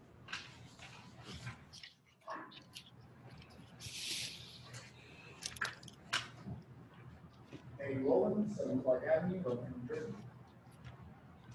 First, I want to thank you guys for the extraordinary effort to keep the hybrid programs going. because that's very important to some children. My own and some other parents have expressed to me that with so many other towns going completely remote, that they appreciate that we're doing more to keep hybrid going as much as possible. Second thing I wanted to mention was the Mayor's Council schedule still has conflicts every year with the Board of Ed's schedule. This year I believe it was 4 conflicts. So at the next Mayor and Council meeting, I will for the umpteenth time be asking them to change their schedule, hopefully going back to a Tuesday or making sure there is no future conflicts. And I'm hoping that the Board of Education might help me with this and express that there are people who are interested in many aspects of our town. So if they could stop those conflicts from occurring. An extra thing I was going to do is ask that the liaison attend these public meetings in the future. So that's Tom Leahy for the third thing is the Williams Center auction. I wasn't sure if the Board of Education had any interest or possibility of attending the auction when it is scheduled. And maybe it'll be 1995, but we're still starting bid. But it'd be great to keep the Williams Center in town in some way, shape, or form, possibly through a syndicate of having different entities, the county, state, the town, other school boards, and having some kind of idea would be great to own it. But even if that isn't the case, then it's also to the buyer to have some immediate relationships that are to possible future use for renovations and continue to social distancing and the option of having more space. Thank you. So, thank you. Just one quick comment I'd say is that I know myself and at least another board member did meet with Mayor Nunziato and Council President Tom Leahy to try to reduce the number of conflicts. I know we haven't eliminated them yet, but I believe we have reduced them from what they were. So it's a continued goal for all of us, and appreciate the input. And just if I get a point to that, we try to stick to every 3 weeks because of, and sometimes we can't, because of holidays or because of statutory requirements. For example, we have to have a meeting close to May 15th, but not after May 15th for renewals and non-renewals. We have to have a meeting the last week of April for final budget approval. Those things are kind of, set in stone. But we try to go every 3 weeks for a number of reasons. One, so that we don't let things lag, and primarily to pay the bills, because we have to get bills approval. And especially with the construction going on, I mean, guys are working, they want to get paid, right? So we've tried, we do send our calendar over and I meet with the mayor. And sometimes, and I'm not going to pretend to know what their statutory requirements are or things that they have to do. There's going to be some conflicts we just can't resolve, but we do make the attempt. And I'm working right now on next year's calendar. I'm going to share with Dr. Alati so that we can share with everybody at the next meeting, even though we don't adopt it until January. So you have an idea of what it looks like. It'll look very similar to this year. And I will have a conversation up at the mayor's office as well. Okay. Just one comment on that. During the summer, they had their meetings at 5:30, which made it really good because they were so early. Everybody was home, or people were home because of the COVID, and ours was 7:30. So it really, you got most of the meeting in, virtually, before you had to come here. So now that they're at 6:30, it's just a little bit harder. No, I know it's hard, and we don't have the, I don't feel I have the authority or other than just to say, hey, here's the calendar, can we work out, where can we massage it? Same way I wouldn't want the mayor or the council to come and dictate to the board what our calendar schedule should be. But, we do have these conversations, like I said, whenever we can be flexible or they can be flexible, we try to be. Mr. Conti? Do you think that we'll continue with offering the Zoom option? I don't know. I don't know. I think they're in the policy on remote learning, not remote learning, remote meetings that came out. That's in the packet. There's a whole bunch of rules about when you have to, when you don't have to. If you get to the point where, like, we had 100 people, I mean, we could probably say in the last 10 years we've had 100 people maybe at one meeting, maybe that. that you don't have to offer it. So to answer your question, in the immediate future, I think we would. Beyond the end of this school year, see where we're at. I mean, there's a lot of hoops to jump through. I know it's convenient for people, I know that. There's also a lot of extra layers that we have to go through. And the governor today announced, speaking of meetings, that he's going to limit certain indoor gatherings to 10. And there's a list of things that aren't impacted, but board meetings may be. So the advice I got today from the county was just wait a couple of days before. It takes effect tomorrow, so it didn't impact us tonight. But wait a couple of days, maybe a week before you decide what you're going to do. So we may have to, in December, have a Zoom meeting. We may have to have a hybrid meeting where we have some people here and some board members Zoom in. Once we get clear guidance on that, Dr. Alati and I will talk and also talk to the tech people and see which way we go. Yes. They have hybrid meetings. You go Yeah. home and then- Yeah. So we'll see. I mean, we'll see. And we also don't know, this is a short-lived thing. You can't make too many long-term, what we do in December, whether we do it in January remains to be seen. You can't swear in virtually though. Oh, I know. Okay, other comments from people who are here physically, in person? Okay, seeing none, we're going to go over to Zoom. Sergio, Dr. Alati, I have somebody in the chat. Can I read her question? Yes. Cynthia Hauer from 147 East Pierpont Avenue says that other surrounding districts are going fully remote due to community spread. What about Rutherford? Please have Mr. Hurley speak specifically to Rutherford. Well, specifically to Rutherford, like I said in my opening remarks, the Rutherford Board of Health is in daily contact with me. They advise me on what to do and what the needs are and what the best practice would be and what mandate would be. And that direction and that suggestion and that mandate has not come from them. I can't speak to other communities, but that's how we're working with things here. Okay. Other comments from people on Zoom who would like to unmute themselves? There is somebody with their hand up there. Melissa McHugh, would you unmute yourself, please?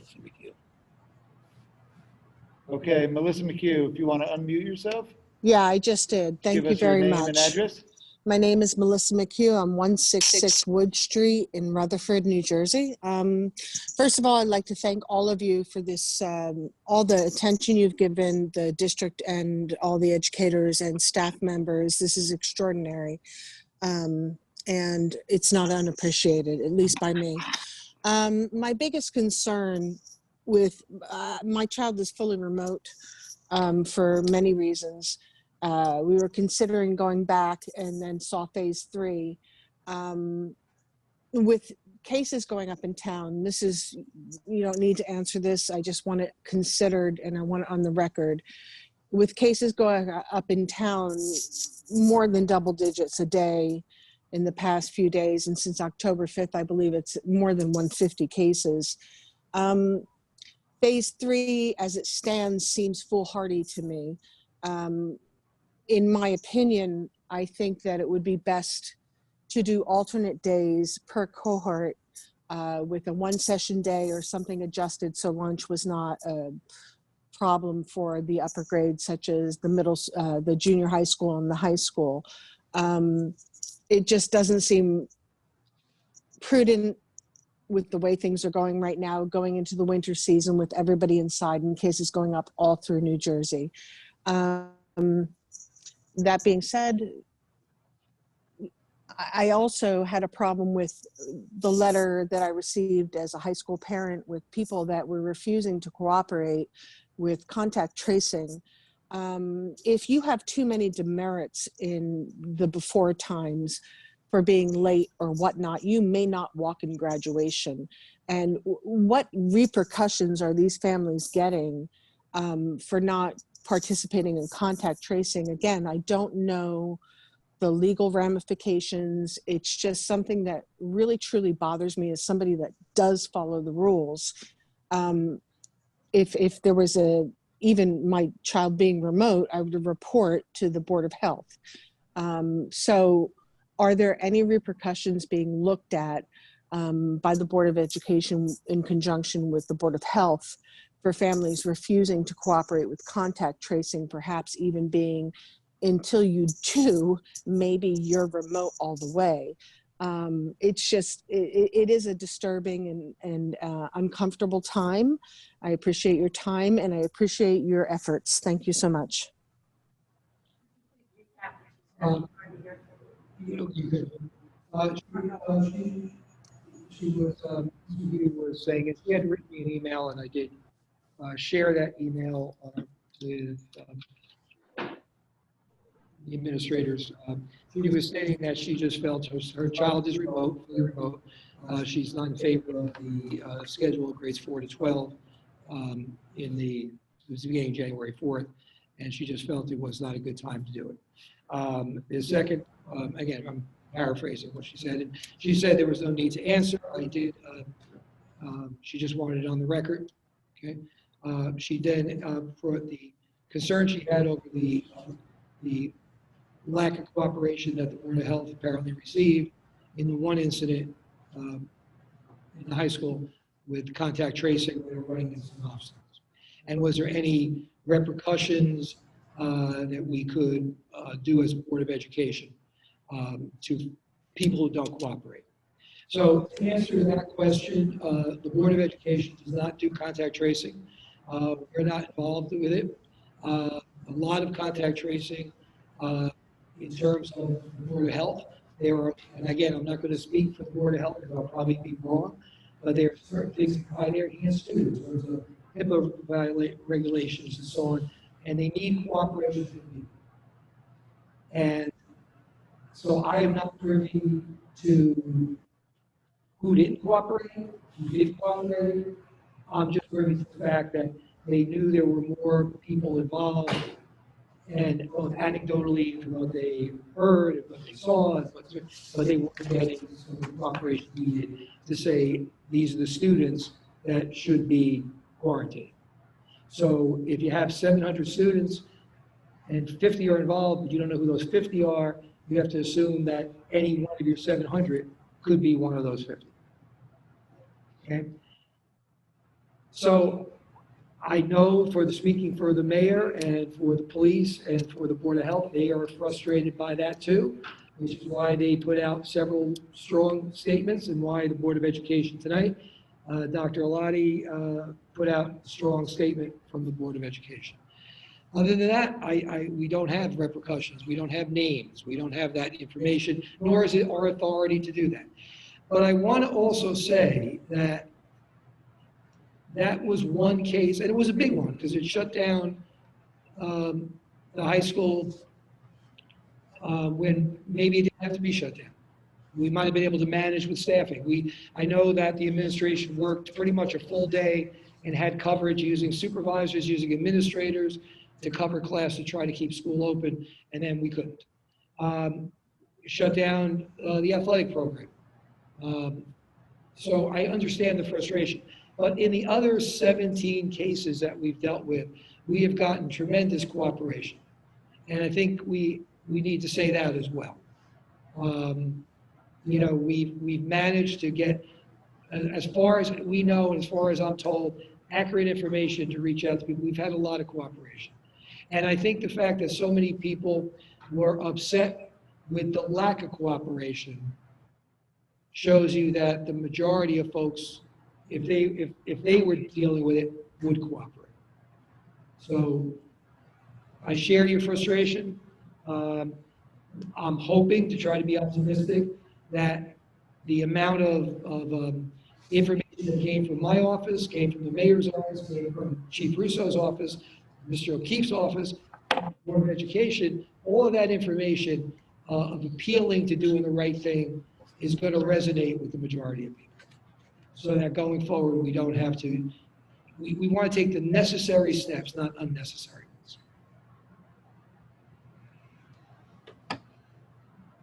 We have somebody else in the chat. Gwendolyn Rodriguez would like to speak. Okay. Mrs. Rodriguez, can you unmute yourself?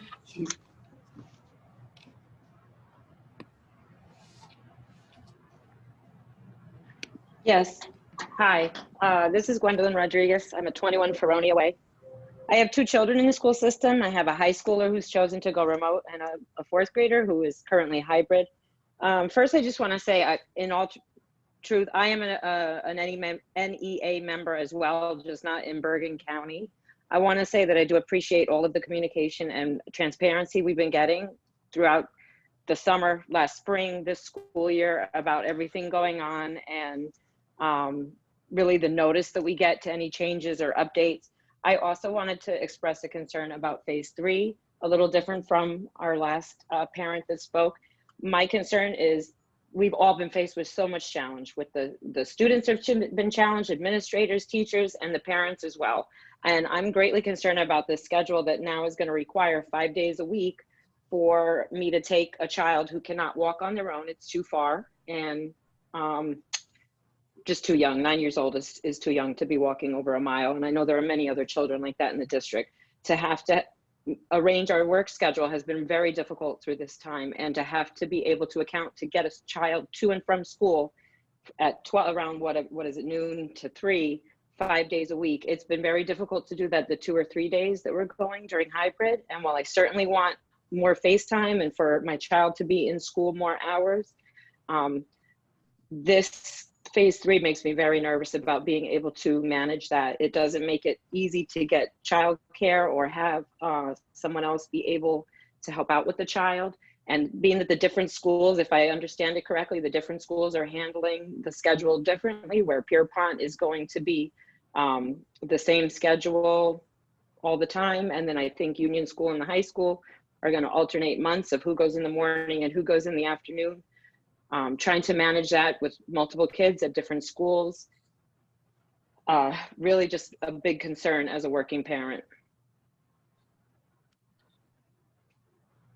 Just a brief comment, and thank you for your comments, and certainly understand your concern, and also understand how challenging all of this is.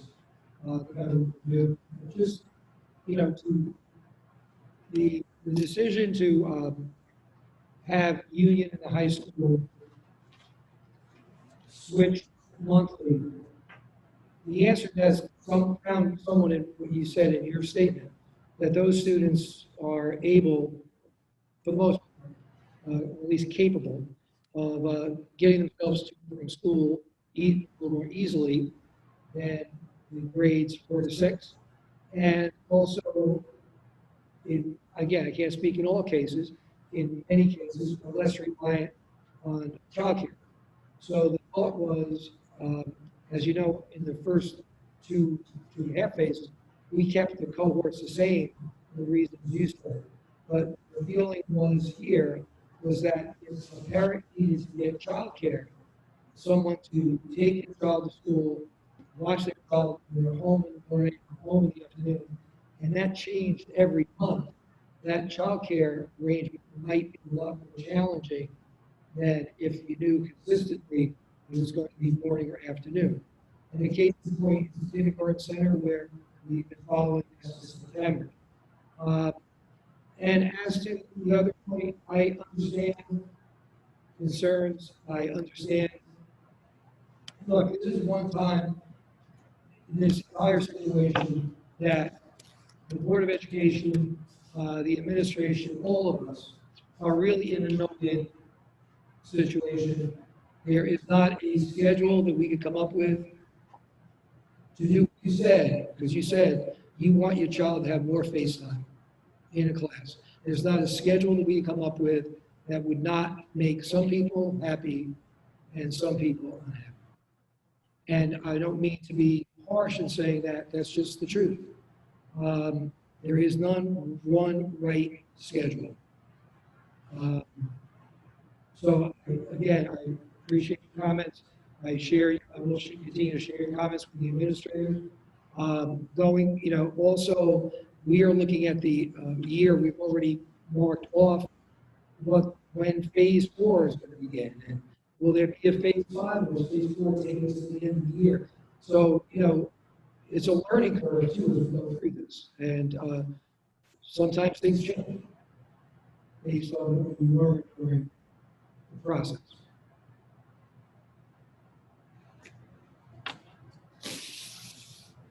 Cynthia Chauvin Dalton would like to speak. Will you please unmute yourself?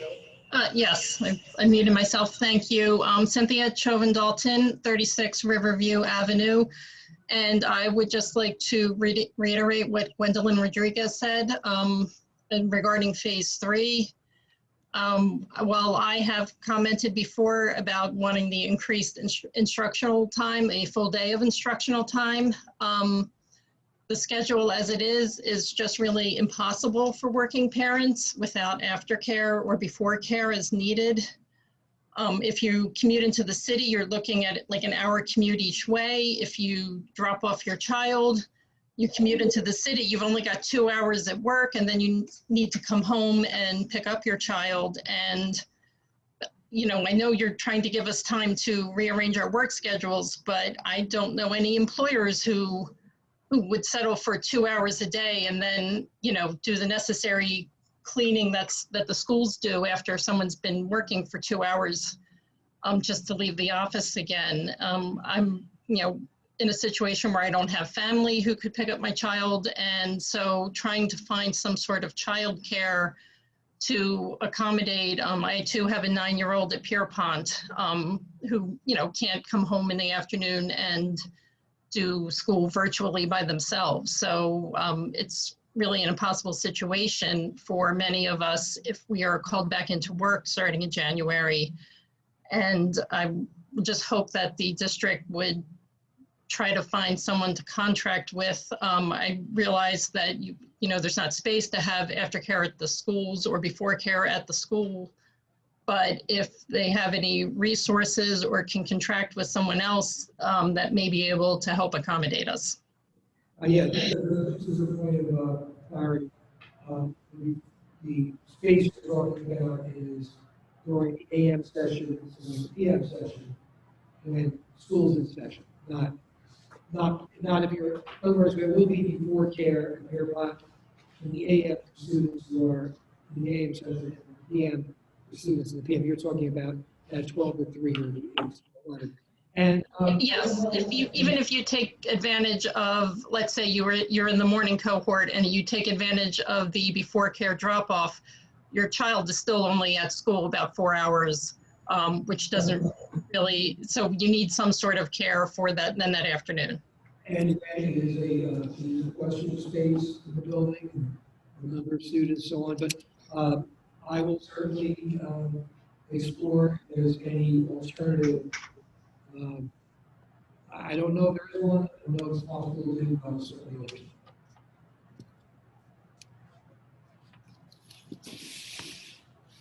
Okay, do we have any other comments from those on Zoom? All right, Mike Collins, you want to unmute yourself? Yep, thank you. Mike Collins, 388 Union.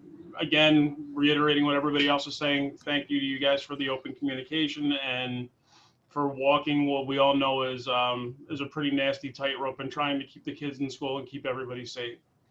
That said, just a question, if you've given any thought to going virtual for the 2 weeks after Thanksgiving to try and kind of preemptively get ahead of any spikes. Like we saw spikes after Halloween, and I would assume we're going to see them after Thanksgiving.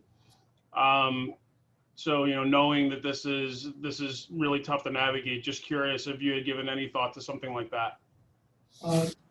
We've given thought to everything that, you know, is possible to think about.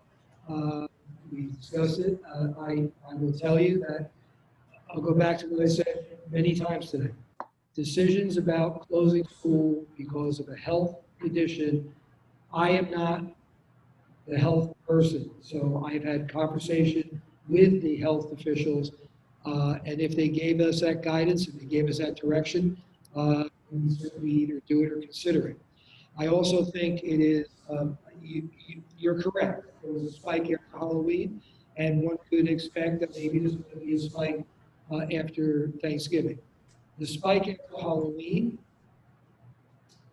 you know, came from teenagers attending a Halloween party. I'm hoping that the governor's message, the mayor's message, the police message, the message out of Washington, right, to, you know, holidays are going to be different for us this year. I'm hoping people follow that core four that we talked about. They do the right thing.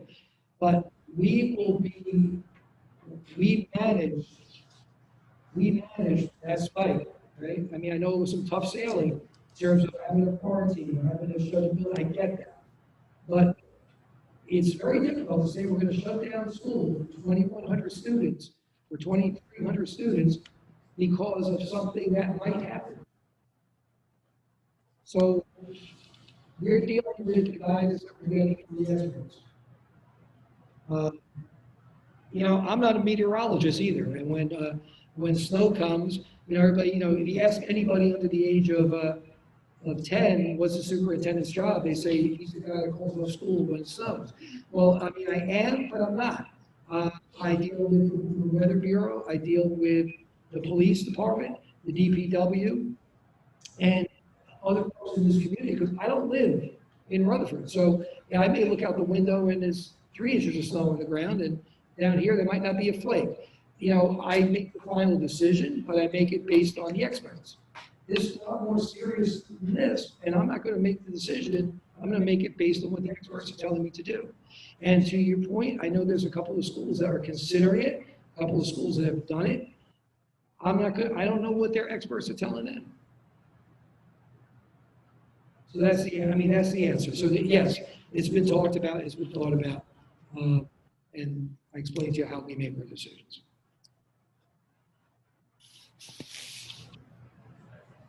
Any other comments for members on Zoom? Yeah, looks like Anthony Rapetti. Okay, Anthony, if you want to take yourself off mute. I think. Yeah, I'm sorry, Anthony Rapetti, 416 Lincoln Ave. I just wanted to share my concerns with the January 4th phase-in with especially Union Middle School, Rutherford High School. I just can't fathom having almost an entire student population in one day. Don't understand how an entire building can be disinfected within a lunch hour. So have concerns in that area. It just seems like there's a lot that needs to be done. Yes, I am a teacher. I work in this field. I know what's going on. I just can't fathom how that can get done within an hour. We addressed that, we talked about that in terms of plans we have in place. We work with our custodial staff, our maintenance staff, also our custodial advisors, and take your concerns and again share them with those folks.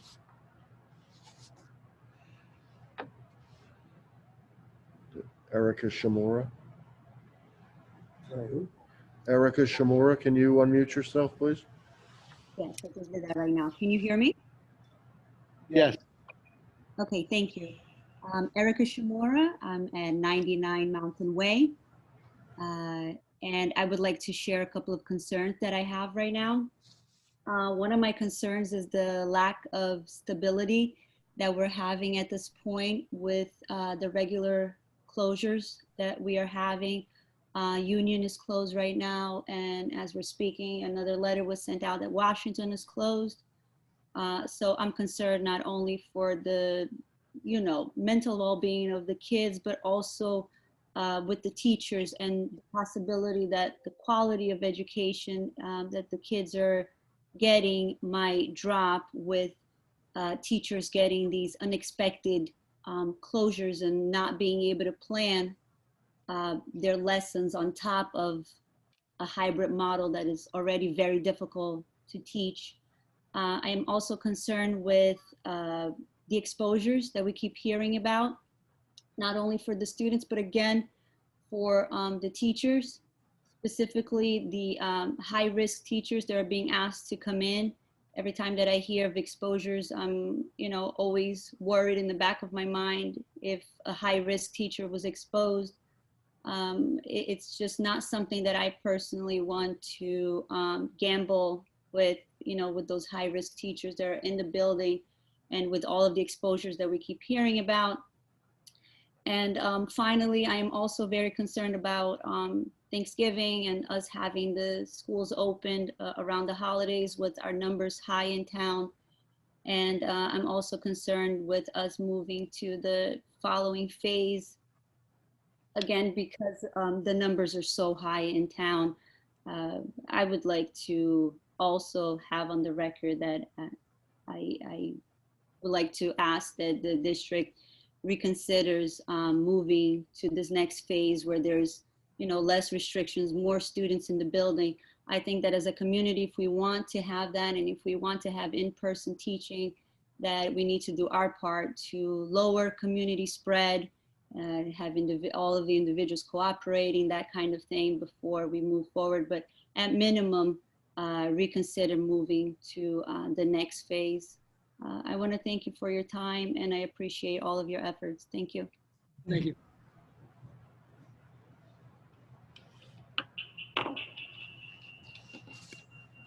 Thank you. Other comments from those on Zoom?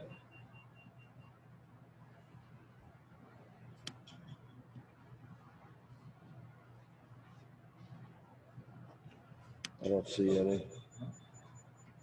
Okay, seeing none, then we are going to close this portion of the meeting. I want to thank everyone.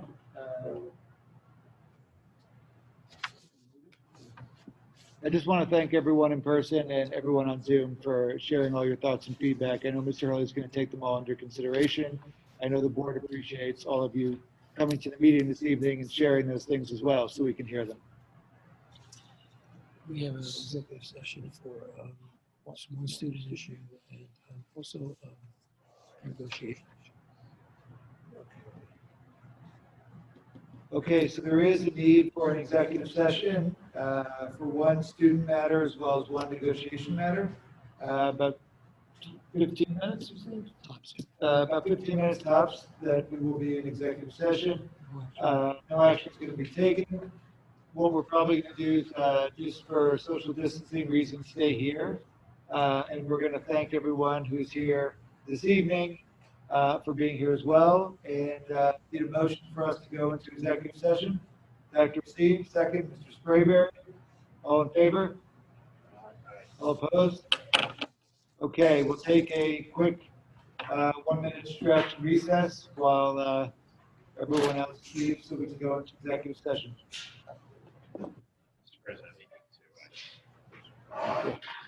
Mr. President, do the bathroom. Oh, yeah.